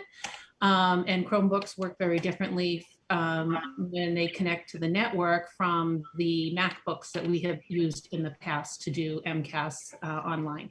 So that issue was resolved this afternoon, and we don't expect there to be a problem with that moving forward. But again, that was very different from our Wi-Fi. As far as Wi-Fi goes, we've upgraded our server points in our networks, and we will continue to work with some professional organizations to ensure that our bandwidth is continually upgraded to be able to service the one-to-one devices that we have provided our students and will continue to provide through our tech plan. All right, so that was, more of a logistics issue that was figured out rather than actually something that, the kids couldn't gain access. Well, there's, I don't want to get too technical, but there's firewalls and there's V points to all of our servers, and the the Chromebooks, the IP addresses went all to one point versus multiple points in the school. So we've come up with a solution so that we can go to multiple points with the Chromebook, and so we don't expect that to be an issue tomorrow. Great. Thank you. Thank you. Any other discussion on the motion? All those in favor of the motion, say aye. Aye. Okay, next we have reports of the superintendent. So, Mr. Superintendent, the 7-1, do you think we should just give a brief analysis and then send this to subcommittee instead of diving into it tonight? We could do that, Mr. Mayor. We were actually thinking that we would give an abbreviated, very quick of 7-2 and allow you to dig into 7-1. So we were gonna, matter of fact, the MCAS update was the bulk of 7-2, because 7-2 is your KPIs. This is your third quarter update. It's all in writing for you. Ms. Desmond, can you do that really quickly? And there were multiple questions on CLSP, or we could ultimately, if it's the wish of the committee, we could also put that to the subcommittee. So it's up to the committee, I would guess. We can do it tonight, though, really quickly, and then if there's further questions, go into a subcommittee. All right. I mean, how many pages are there? They're not numbered. There's got to be like 20 pages here, 16 pages. I might suggest that we just start with we just go into the first part of it where Ms. Phillips can share with the committee what is CLSP, what is the approach going forward. We can stay out of the second half, and if the committee has further questions, then we can drive it into the subcommittee. And might that work? Why don't we do that? Yeah. All right. There's Ms. Phillips. And then I would tell the committee we'll get, I think for 7-2, if it's okay with the committee, we'll just go right to the end of that one, which is your MCAS update, given that's the one that I've gotten most questions about. And Ms. Desmond's prepared to share. As you can see, obviously, Dr. Guillory is not with us here this evening. Okay. Typically gives that conversation on KPIs. Sure. Go ahead. Ms. Phillips first, and then we'll hand it right over to Ms. Desmond. Jeffrey, can you bring up the presentation, please? Yes. Thank you. Ms. Phillips, just go to the real 20,000 foot view if you could, and then they can ask questions further. So if you can do that. best. So an overview of the agenda, I'll quickly take you through our planning team, acknowledge our demographic data and key student data chart. You're aware of Portrait of a Graduate, so I won't spend too much time on that, but I do want to define culture language, what that has to do with culturally and linguistically sustaining practices. And we do have a proposed CLSP action plan. It's still being vetted by our stakeholders, but it gives you a deeper understanding of where we believe we're going in the next couple of years. So if we look at our planning team, you probably noticed that we often don't see race and ethnicity included in who our team is. And this actually came from the equity planning tool that our district is piloting in different areas through our grant with DESE around culturally and linguistically sustaining practices. And in the equity tool, we're challenged to think about who we are as decision makers and who is at the table. And so that's important for us to acknowledge who's there and then who's missing. And when it comes to making the decision, what type of input do we need to seek to make sure that we're hearing the voices that are not part of the team?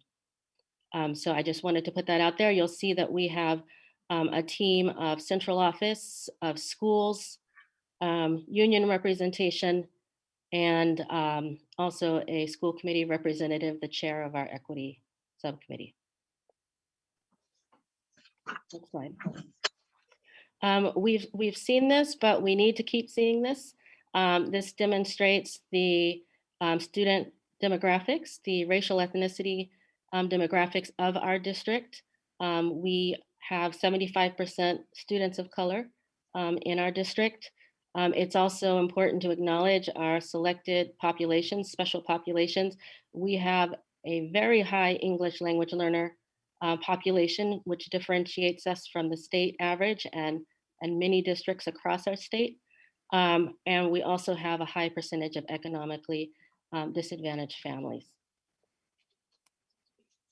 And then if you look at our staff, you'll see that as of December, a survey that we conducted where our staff self-identified, out of 2,635 employees, 2,054 identified as white, and that's white Caucasian.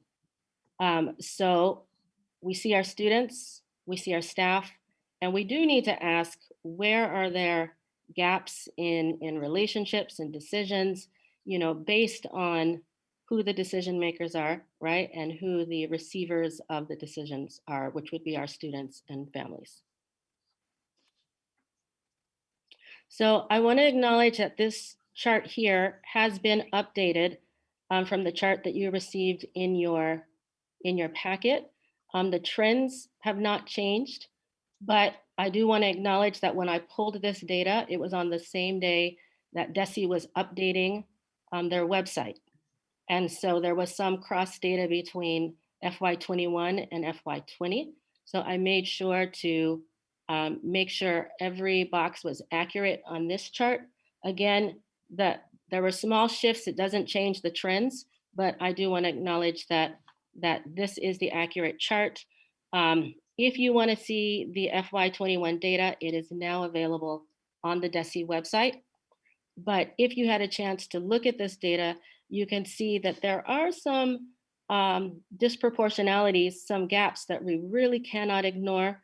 It's important for us to not just look at the all category. We look at the average, right, to see overall how students are doing, but then we really do need to disaggregate data and see, are there any disproportionalities, any trends within student demographic groups, whether it's racial, ethnicity, or whether it's our select special populations such as L, special education, or economically disadvantaged.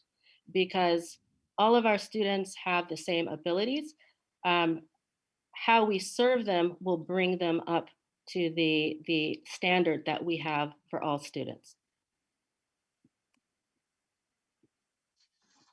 I'm not going to mention a whole lot about this, but I do want to acknowledge that we concluded the Portrait of a Graduate process. This was a very intensive community-led process, student-informed, teacher-informed, and you will be receiving more information about what this portrait is. It's representative of our many cultures and the expectations that our students and families have for themselves, that our teachers have for their students, and it takes into account our differences as assets, as well as addressing the whole student. So you'll see that we're focusing on mind, heart, spirit, skills, networking, and leadership. Right now, this is being rolled out with our teachers, namely at the high school, and we will continue to roll this out district-wide over the coming year. So this is where I want to go a little more deep into understanding. And Jeffrey, if you can just put the 3 definitions, I think you have to click 3 times. Okay, there we go. So culture and language. There's one thing, the first thing I want to say about culture in its most simplistic sense is that we all have culture, right? In its most simple definition, it's the way we live our lives. It's how our brain makes sense of the world. It's our values, our language, our behaviors, our expectations, right? It's our system of knowledge and the way that a group of people like us communicate and transmit traditions, knowledge, over generations. So all of us have culture. Culture is not just race and ethnicity, although race is probably, our most powerful social construction that really impacts how we experience the world and the access that we have to different opportunities and resources. So when you hear us talking in our district, race ethnicity is our starting point. It's the right starting point, but ultimately we do want to take into account race, economic background, gender, language, sexual orientation, nationality, religion, ability, because a true equitable community, society is one that acknowledges all of these identities, the impacts of bias and discrimination within each of these identities, as well as intersectionalities. Some of us have multiple of these identities. And for us as a school community, we want to be aware of how are we serving every single individual student. And that means taking into account our differences and using them as assets and tools for learning. I also want to I want to go on to the next slide because I know we have to go quickly. So the value of language. So this is a culturally and linguistically sustaining practices plan. And we focus a lot on culture, but as I mentioned earlier, language also is an area that can affirm students, or it can oppress or bring students down. And if you can click one more, one more. And so what we're really talking about is being intentional about others' experiences and understanding how does that impact the way that I'm making decisions and interacting with you, right? And so I grew up as an English speaker, even though both of my parents, my grandparents on my mother's side were English learners, but I grew up as an English speaker. I think until you go into another environment where you are not the dominant speaker, of the language, you really don't understand. Even I am learning, right? I have to listen and learn and understand the impacts of the power dynamics of language in communities. And so it's important for us with a district of, 24% English learners, that we are not communicating the wrong message to them about what language is important and what language is not important, but helping them understand why all language is important and why, for academic purposes, for economic purposes, English is critical in our system, but it does not come at the expense of your language, which is tied to your culture, your identity, and your community. And those have to be intentional and active conversations, because we can't just assume that message is getting through to our students. We want to get rid of assumptions and replace it with intentional actions. So again, teaching practices, culturally and linguistically sustaining practices are practices that use cultural knowledge, prior experiences, frames of references to make learning encounters more relevant and effective. So again, we make decisions based on our culture, our way of being, and we have to reflect on, is this the best way of building relationships with our students, of, we got to think about the curriculum, resources we're choosing, the instructional methods that we're using, and are they getting the best out of all of our students? The second bullet talks about accommodating the dynamic of race, ethnicity, class, gender, religion, sexual identity, family, all of the pieces that make up cultural identity. We have to be aware of, are we affirming students? And if we're not intentionally affirming them, we are running the risk of being harmful to them, harming their identity. And so ultimately, we want our students to learn in culturally supported, learner-centered environments that builds on their strengths and sets high expectations for every student, where we reflect on, if we're not getting those results, what do we need to do differently to get those results? So next slide, please, Jeffrey. I do want to acknowledge that CLSP work is happening in the district. It's happening in pockets. It's happening in other frameworks being implemented. But through our CLSP framework, we're hoping to pull all of those pieces together. So a huge part of social emotional learning is applying knowledge and skills and attitudes to build healthy identities, to manage emotions, to build relationships. Universal design for learning, it's acknowledging different learning strategies, addressing multiple perspectives of students, and amplifying the benefits of diversity. And the benefits of diversity are not students from different cultures sitting in a classroom, just side by side with each other. It's actually allowing students to bring in their perspectives, their opinions, their viewpoints, and the opportunity to think critically and learn from each other. And that goes to our critical consciousness and social justice. We want our students to have an equity lens, to think about who's being served, who is being underserved, and how can they be advocates for social justice. So we are, our leadership team is vetting primarily two frameworks with our stakeholders. We started with our teacher team. And there's one framework from the New York Department of Education, research-based framework. There's another framework taken from Learning for Justice, the anti-bias and social justice framework, which it was formerly known as Teaching for Tolerance. I think a lot of people are familiar with Teaching for Tolerance. But in both of those frameworks, the guiding principles are pretty comparable. Welcoming and affirming environment, like looking at the classroom culture. Are we setting high expectations for all students? Do we have rigorous instruction for all students? Is our curriculum and assessment inclusive? Are our educators getting the training that they need to be successful in the classroom and support positive student outcomes for all students?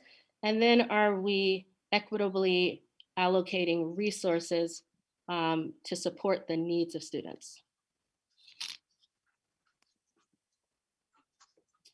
I wanted to share this continuum with you. So in our work with our DESE consultant, Black Print, this is a continuum that they presented to us. And it's really a visual to help our educators and administrators understand what the journey looks like, on a cultural continuum. So it starts with cultural pre-competence, awareness, and understanding your lens and your bias. You have to know who you are, your culture, where you come from, and then how that impacts the students you serve and how their culture might be different from yours. That's like our starting point. We have a goal. Every educator in our district will be able to reflect and understand who they are. They'll have a different lens for who their students are, and then understand that the decisions they make are based on their culture if it's not in community with the students and the families they serve. The middle of that continuum is the relationship building. And I hear a lot about trust, needing to build trust between students and schools and families and schools. That's really around the relationship building. And then once we have the relationship, understanding of self, understanding of others, now we're able to apply that learning to our practice. And that's the real game changer, is when we apply it to our practice. So these are some observable behaviors. This is how you know that you're reaching each of these levels of cultural competency. And then if we can go to the next slide, Jeffrey. So again, this is something we're vetting, is next year the year that we, across the district, every educator has that understanding of culture, defining culture, identity. The next phase is the relationship building. Again, it's not that we don't start to transition into relationship building next year. We're just talking about, how do we have a sustainable change within our district. And then by year 3, we should be a strong model of culturally and linguistically sustaining practices in our district. And so if you had a chance to look through these action steps, they are based on the guiding principles of the CLSP framework. So you'll see at the top here, it says adopt a culturally and linguistically responsive framework. These are things that we are working on right now. Again, that framework will guide all of our work here in the district. We are engaging in the stakeholder feedback right now, and then finalize the action plan. You can go to the next slide, Jeffrey. And then how do we create this culture across the district? So that ties into the CLSP coordinator. There is a lot of work to do in the district around the identity work and understanding culture and who you are. We did use consultants in our district. I think we'll still have to continue to use some consultants because, again, we don't have the diverse staff in our district yet to be able to reflect the viewpoints of all of our communities. But having one person who can be inside of schools, right, supporting the cultural understanding, working with instructional coaches, curriculum coordinators, district leaders. We talk about curriculum selection. There are curriculum materials available for all staff. The question is, are they selecting them, right? And how are they teaching them? And what support do they need? And so I think that's a key piece of creating a responsive culture, is training those who are responsible for being in the classroom. And, I talk about, I think in the next page, the walkthrough process, right? And we do have from our schools office, I think if you can go one more, Jeffrey. Instructional coaching, and instructional walkthroughs.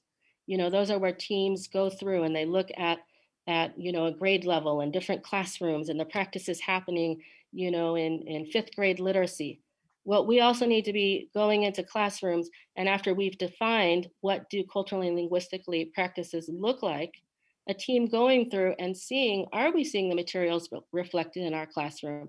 How are students and teachers engaging in instruction that is reflecting the community the kids come from, pulling out their ideas and perspectives on culture, language, right? And then the professional development is is critical. We saw disproportionality in suspensions and discipline, right? So last year before the pandemic, we had identified that 50% of our suspension, our incidents of suspension were within the Hispanic student community, right? That's a disproportionality. And so we have to look at what is creating, these challenges with discipline.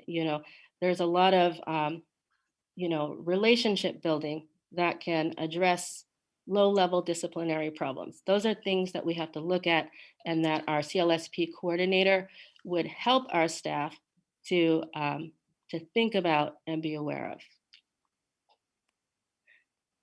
Family empowerment and partnership. So again, given the fact that our district is largely students of color, families of color, which is not reflective of our staff, we really do need to look to our families and understand how they and our children are experiencing our system, and what are some ways that we can improve on student outcomes by listening to their experience. And a big piece of this is also bringing in our linguistic communities. So again, if you don't speak English, that's just another factor that's pushing you away from our system if the system is not inviting you in. So that's like our Parent Institute, our leadership work is especially, again, with our 24% population, we have got to have these intentional opportunities for our linguistically diverse families. And if you can keep going. And then the last is equitably allocating resources. We've already started some of this with our diverse teacher leadership fellowship program, which is our retention, part of our retention and recruitment strategy. And so right now we have a cohort of 13 diverse teachers who have gone through a year-long training, who are now poised to provide leadership within their schools, as well as to partner with incoming teachers of color to create a relationship and a sense of support and belonging and wanting to be here in our district. And they actually are presenting on May 22nd. If anyone is interested in joining some of the panels, I can extend that, make sure that invitation is extended to you. You're welcome. We're also creating hiring dashboards where schools will have a snapshot of their student demographics, their staffing demographics, and it will be a visual planning tool for us to have discussions around recruitment and how have we been intentional about trying to reach out and bring in more candidates, teacher candidates of color into our district. And then the fair student funding model, you're aware that we've allocated funding based on the needs of students. And then these last two pieces, we will be developing an equity council for our district advisory council, but we also want to be specific about understanding the disproportionalities in student outcomes for our Hispanic students. If you go back to that data chart, you'll see a lot of disproportionalities across the district. We want to be intentional. That will require us bringing in our community members and experts, local experts, to help us think through how to better support our students, and then also the same for our English learners. Those are two areas where our district is unique. And so I think that the plans that we come up with to serve these two specific student groups will better serve the whole district, because we will learn ways to connect with our students and make it relevant, make their education relevant to their to their learning. And so immediately we are continuing our stakeholder listening sessions so that we can land on a CLSP framework and some big picture action steps. and then the equity advisor, bringing together the Equity Advisory Council, who can continue to advise us on the plans that we're putting into place, which includes reviewing the progress of all of our student groups.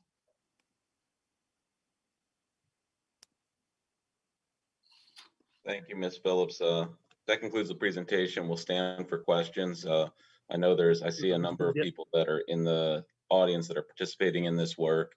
I want to make sure that we give clear recognition that when Ms. Phillips talked about the leadership team, that's not talking about the school district leadership team. That's talking about the leadership team that has been working through the CLSP plan. So wanted to recognize all of that work. Ms. Clark is one of the members of that team. So thank you, Ms. Clark, for your direct involvement on behalf of the committee. Mr. Dillon? You had a question? Yeah, thank you, Mr. Mayor. I would suggest that we refer this to subcommittee because, I have a lot to talk about from the document itself. We're talking about diversity here, and we don't have any diversity of thought or politics certainly within the group.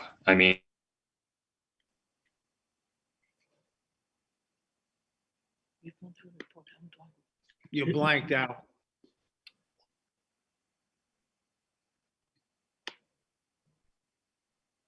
Did you go on mute or you can't hear? Yeah, I can't, this is, again, this is Zoom meeting. I can't even talk for 3 minutes without cutting out. It brings me to another topic that I would hope that we stop using Zoom as the default, whenever we have a difficult time with a meeting for some reason, because this is ridiculous. And so there's another reason to put it to subcommittee because, we can't even have a decent conversation here. But this is bringing political ideology into what we are teaching directly. This is like blatant Marxist ideology that we're trying to put into our curriculum. There's no two ways about it. And I think we need to have long talks about it. There's probably too much to go over at this point, but I don't understand how social and emotional learning gets grouped in with that. And I'd suggest that something more along the lines of cognitive behavioral therapy and working with cognitive distortions and really figuring out on an individual level all the issues that we need to figure out with each other. We need self-care right now for our kids. We need our kids to learn how to improve themselves as an individual, mentally, physically, taking care of their brain, taking care of their body. This stuff, all of your citations in the document are from Marxist pushing professors. And it's a dangerous ideology to pushing down. We talk about diversity in every way possible. We want to put every color kid in the classroom, but we don't want to express every thought, every idea. And we're going down a very narrow path here politically. And so I think we need to have a really big conversation, sometime soon, because I don't even want to implement any of this or approve a budget with, a department head position here. How many members, I guess a good question is, how many members of that team are from Lowell or grew up in Lowell or went to Lowell Public Schools? Does anybody know? Ms. Phillips? We can put the list of the individuals back up, but I won't Can we review that? know their.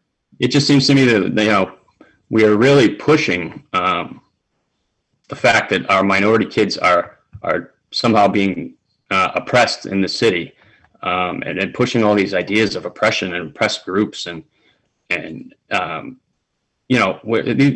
nobody in this on this team is even from this city and knows the dynamics of the city. So I think we have a lot of work to do here. I guess we can have conversation in subcommittee because this is Zoom to just talk. I feel like I'm talking to myself on Zoom. It's kind of ridiculous, but can we pull for a subcommittee meeting? Maybe on this? Yeah, we can ask for that, yep. All right, I would appreciate that. And, you know, I really do want to get into a deeper conversation because I don't think most people in this city, I think people would be furious that we are pushing curriculum in that is this radically politically motivated, because it is. And, you know, we can talk about, you know, how it is later, but I mean, Paulo Prairie, I mean, he combined Marxism and education, you know, and we're using research from him and his ideas to, you know, push this on our kids. You know, no diversity of thought here, which is, I think it's a mistake. I think we're focusing too much on the color of our skin and not enough on diversity of thought. Thank you. All right, thank you. Any other comments? Nobody else? Ms. Clark? Thank you. I just want to say, again, a big thank you to Ms. Phillips and the team of people that I've been working with on this. I think this work is critically important. I think it very much speaks to our district and really gets at the heart of what Lowell's about. And Mr. Dillon, I did not grow up here, as you know, but it is one of the reasons that I am here in this city now is because of what this city offers the community members who are here to live here and go to school here. And I see this work as something that lifts all of us up. And at this point, I think the idea of ongoing support and training and bringing people in and addressing some of the inequities that exist. I think the good example that Ms. Phillips provided about our suspension rate being disproportionately impacting one group of our community, even though that group of our community does not it does not represent it doesn't align evenly. You know, if you're looking at something like suspension rates, it should, if we were a model, we would hope you don't have suspensions, but it should really align with what our breakup is of our community, of our school community, and it doesn't. And that's an indicator that there is something to look at there. We need to look at it. And this work is important. And I think the professional development, and I think, Mr. Dillon, to your point as well, the first part of this is understanding ourselves. Self-care is a huge component of that, understanding the perspective that we bring to our world, the world that we live in, understanding ourselves. And I think Ms. Phillips spoke about that in depth in this presentation. Is really, it starts with each of us to understand who we are as people, and then what lens we look through. And that's the first. It's the first step in better understanding and building relationships with one another. And we all have work to do. I don't think this is. I think this is a space that we can all grow and learn and embrace. And I am hopeful that we can have a more in detail conversation at subcommittee, because I think this work is really important. I know a number of community members that are here for similar reasons. And I know this work is really important to many, many of our community members. So thank you. Any other comments? Mr. Dillon? Yeah, thank you. Ms. Clark, so you think that if we just take a large group of people and, you know, throw them into a city, that all skin colors are going to reflect the same over all these demographics that we're measuring, like suspensions? I mean, we cannot just attribute everything to race. I mean, that's a multivariable question, and there are a lot of different parts going on there. But so what are we saying? Are we saying that we've had racist disciplinarians for the last however many? If I could, This needs to go to a subcommittee. Yeah, I think we can certainly have it a more in-depth conversation, but I also think that you're right in terms of the complexity of it, and race is part of the social construct that comes into play in terms of how we perceive, each other, how we perceive the world, how someone perceives me, how someone perceives you, and understanding each other and making sure that we're providing a full understanding of one another, including the conversation of race and linguistic background, is a part of understanding that full complexity. I think for far too long, neglecting that aspect of the complexity. I grew up in a time where what we put forward was this notion of color blindness.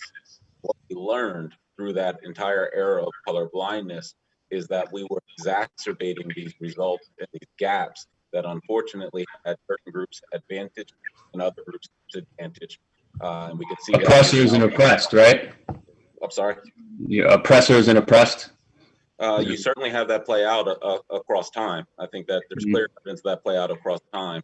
And I think understanding that, I can tell you, I think I've spoken to the multitude of conversations and the variety of learning that I've been a part of related to white privilege, where I certainly never identified as someone who grew up through privilege given the economic circumstances of my family. So that was certainly some awareness building myself just around privilege. There's other conversations that have been really beneficial to me as an educator across time, particularly conversations around intersectionality and the complexity of my own personal background and how that relates out through intersectionality.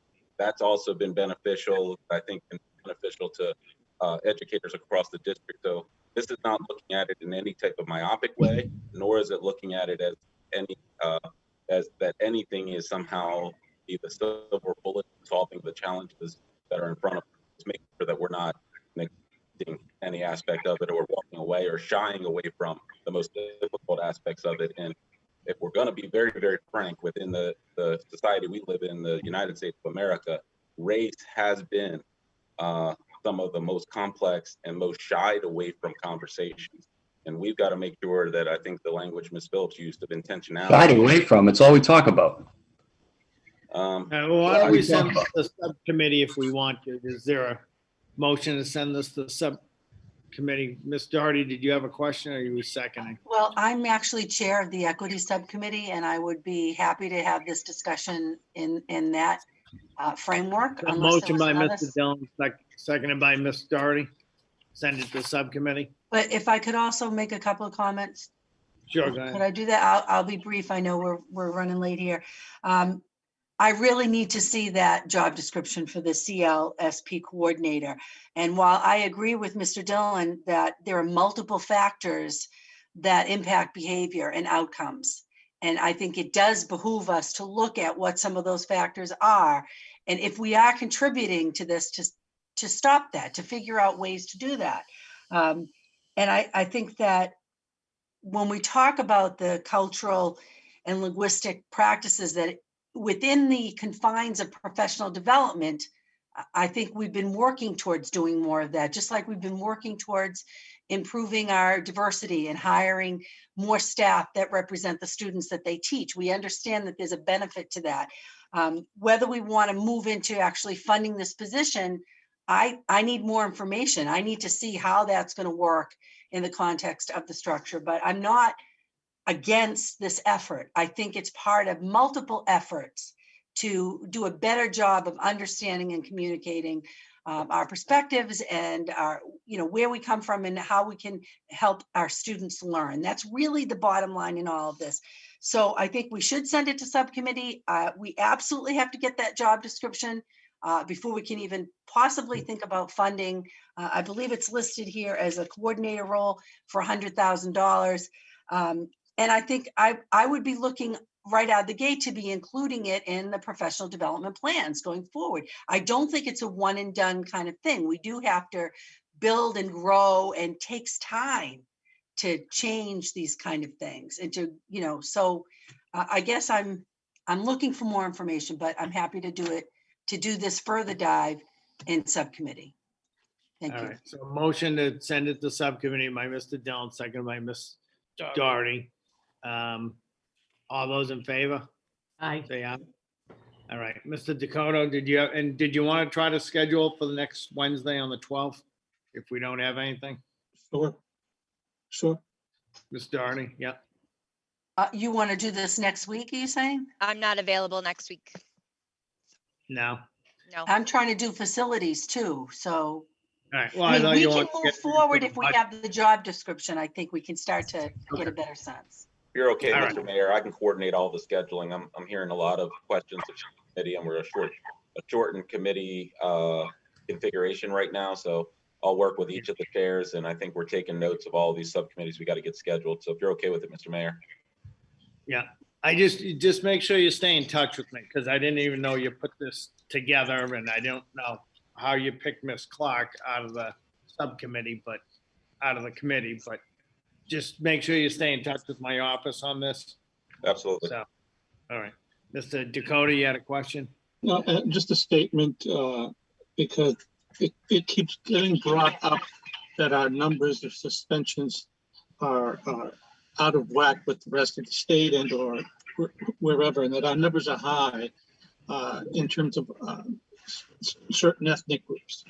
And I want to just say that I know from having been in the trenches for a long time that suspensions don't happen willy-nilly, and they don't happen on a whim, and they don't happen on a bad day that an administrator is taking care of an issue.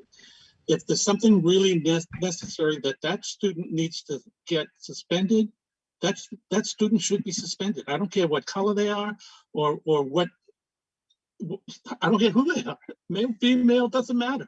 If you have done something that warrants a suspension, you should be suspended. And they shouldn't have to look over their shoulder and say, is our numbers too high? Should I reconsider this? We need people who are disciplining our kids. I think that has to be said right up front. Thank you. Okay, thank you. All right, any other questions on this subject before we get to the next one? All right, so why don't we get the 7-2? Any questions? I just wanted to make one more point about this report.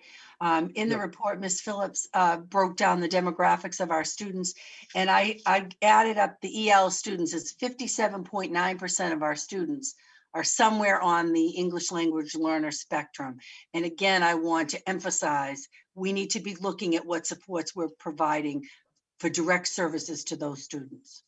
Thank you. Thank you. I would just say you can't add those two numbers, Jackie. There's overlap among those two numbers, so Yeah. it's not two separate district groups. So there's overlap there that you can't. Okay. Thank you for that. But but you're right, it is a group that requires focus for sure. There's Mr. Mayor, if you're okay, and if the committee is okay with it, this next report we'll submit as a report of progress and dig into the last slide, which is the Mcas update. Unless there's other specific questions, just by sake of time, but we're prepared for the entirety of the presentation if the committee prefers. Oh, you can jump into the MCAS, yeah. Well, actually, I have a question. Yeah, if we could just ask quick questions. I don't need the whole presentation, obviously. I'm struggling with the difference between our attendance rate and our chronic absenteeism rate. Could you tell me how those two numbers play against each other? Yeah, Ms. Desmond, can you provide a synopsis for the committee, attendance rate versus chronic absenteeism? Sure. I'm just going to go to the slide that has that information, just so that everyone knows what we're referring to. Thank you. So the attendance rate is based on daily attendance. So this is average daily attendance. So the 74% are students on a daily basis are attending our classes. The chronic absenteeism is based on any student that has 10% absence in a given school year. They're considered chronically absentee by the Department of Education. So this year, because our school year was cut down, any student that has 17 days absent over the course of the entire year, so from September 17th to now, would fall in that category. So if let's just say of the 94% attending, if there's one student that has not attended for 17 days, they would be counted in that 20%, if that makes sense. It just seems like it's, and I understand it's counting kind of different things, that within, you're looking at 92% who are attending that, maybe 24% of them have missed that much time, but they're in that day or whatever. it just seems like if a quarter of our students have been out for 17 days or more, I have a hard time understanding how 92% out, and I'm sorry, I'm looking at quarter one. I should be looking at quarter three. You know, how that plays out.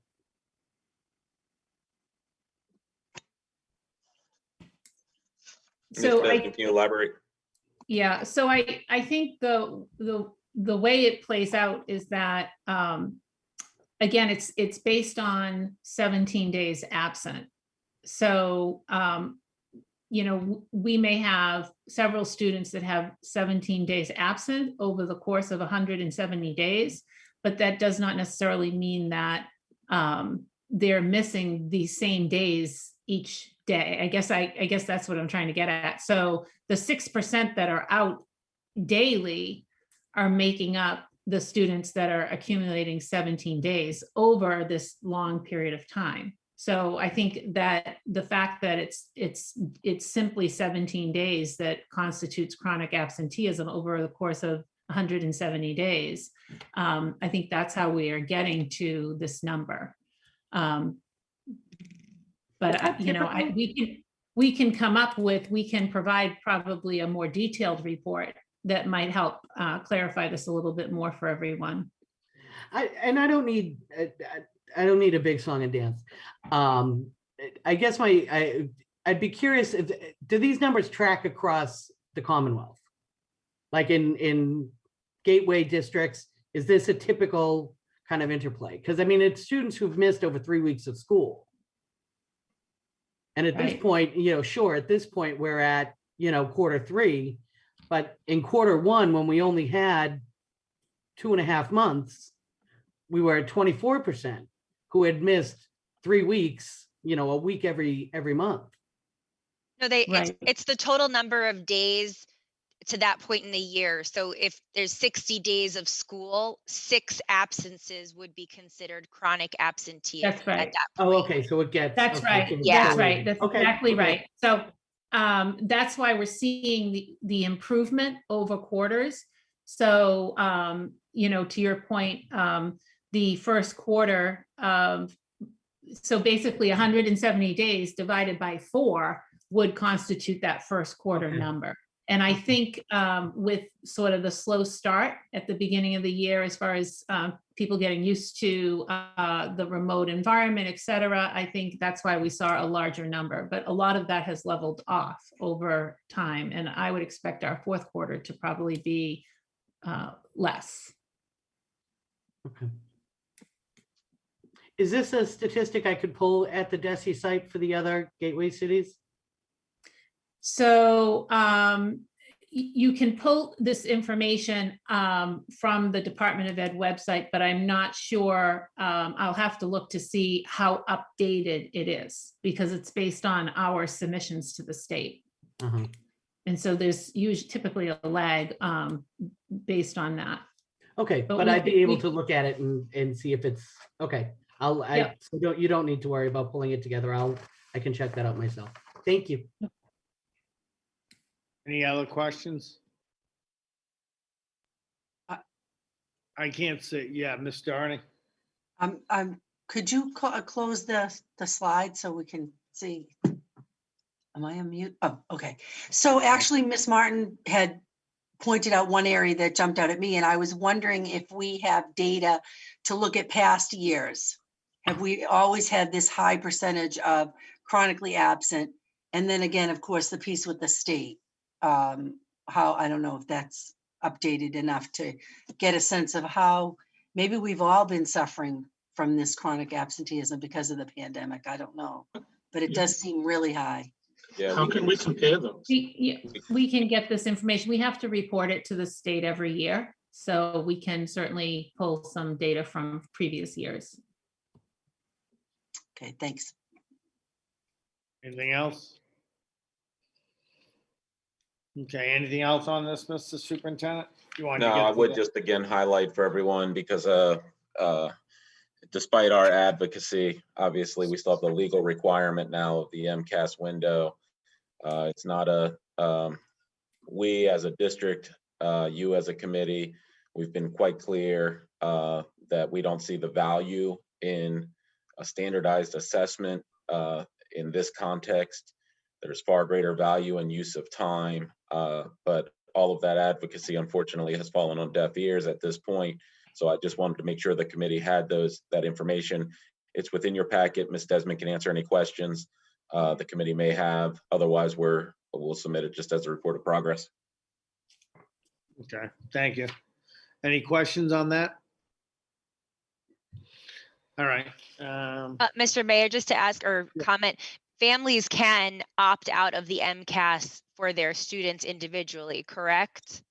There's not an official protocol for opting out or opting in. It is the state law and state requirement. However, I think every act within education is ultimately at some point a choice of a parent and an option. We've been respecting families' wishes, families' desires, and the opportunities that families are looking for their children to have. So if families request and make and establish for us that their expectation is that their child's not going to participate, we've been respecting that.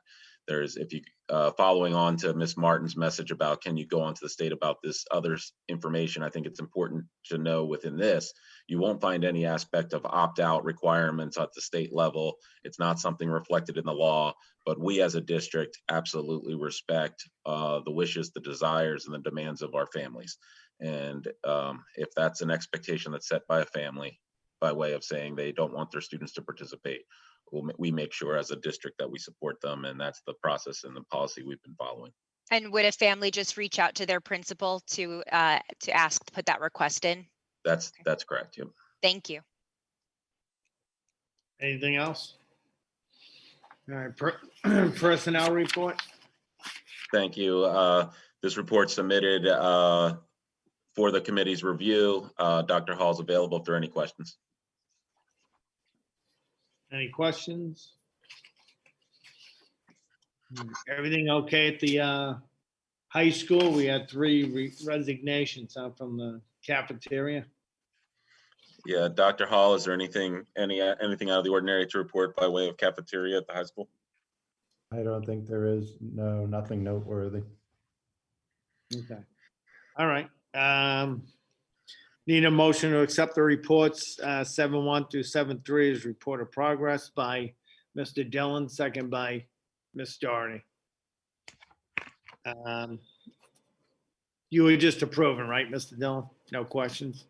Okay. New business. Approval of the summer volunteer work pay rates. Mr. Superintendent? Thank you. Dr. Hall, can you provide a brief update here quickly for the committee, the recommendations approval as written?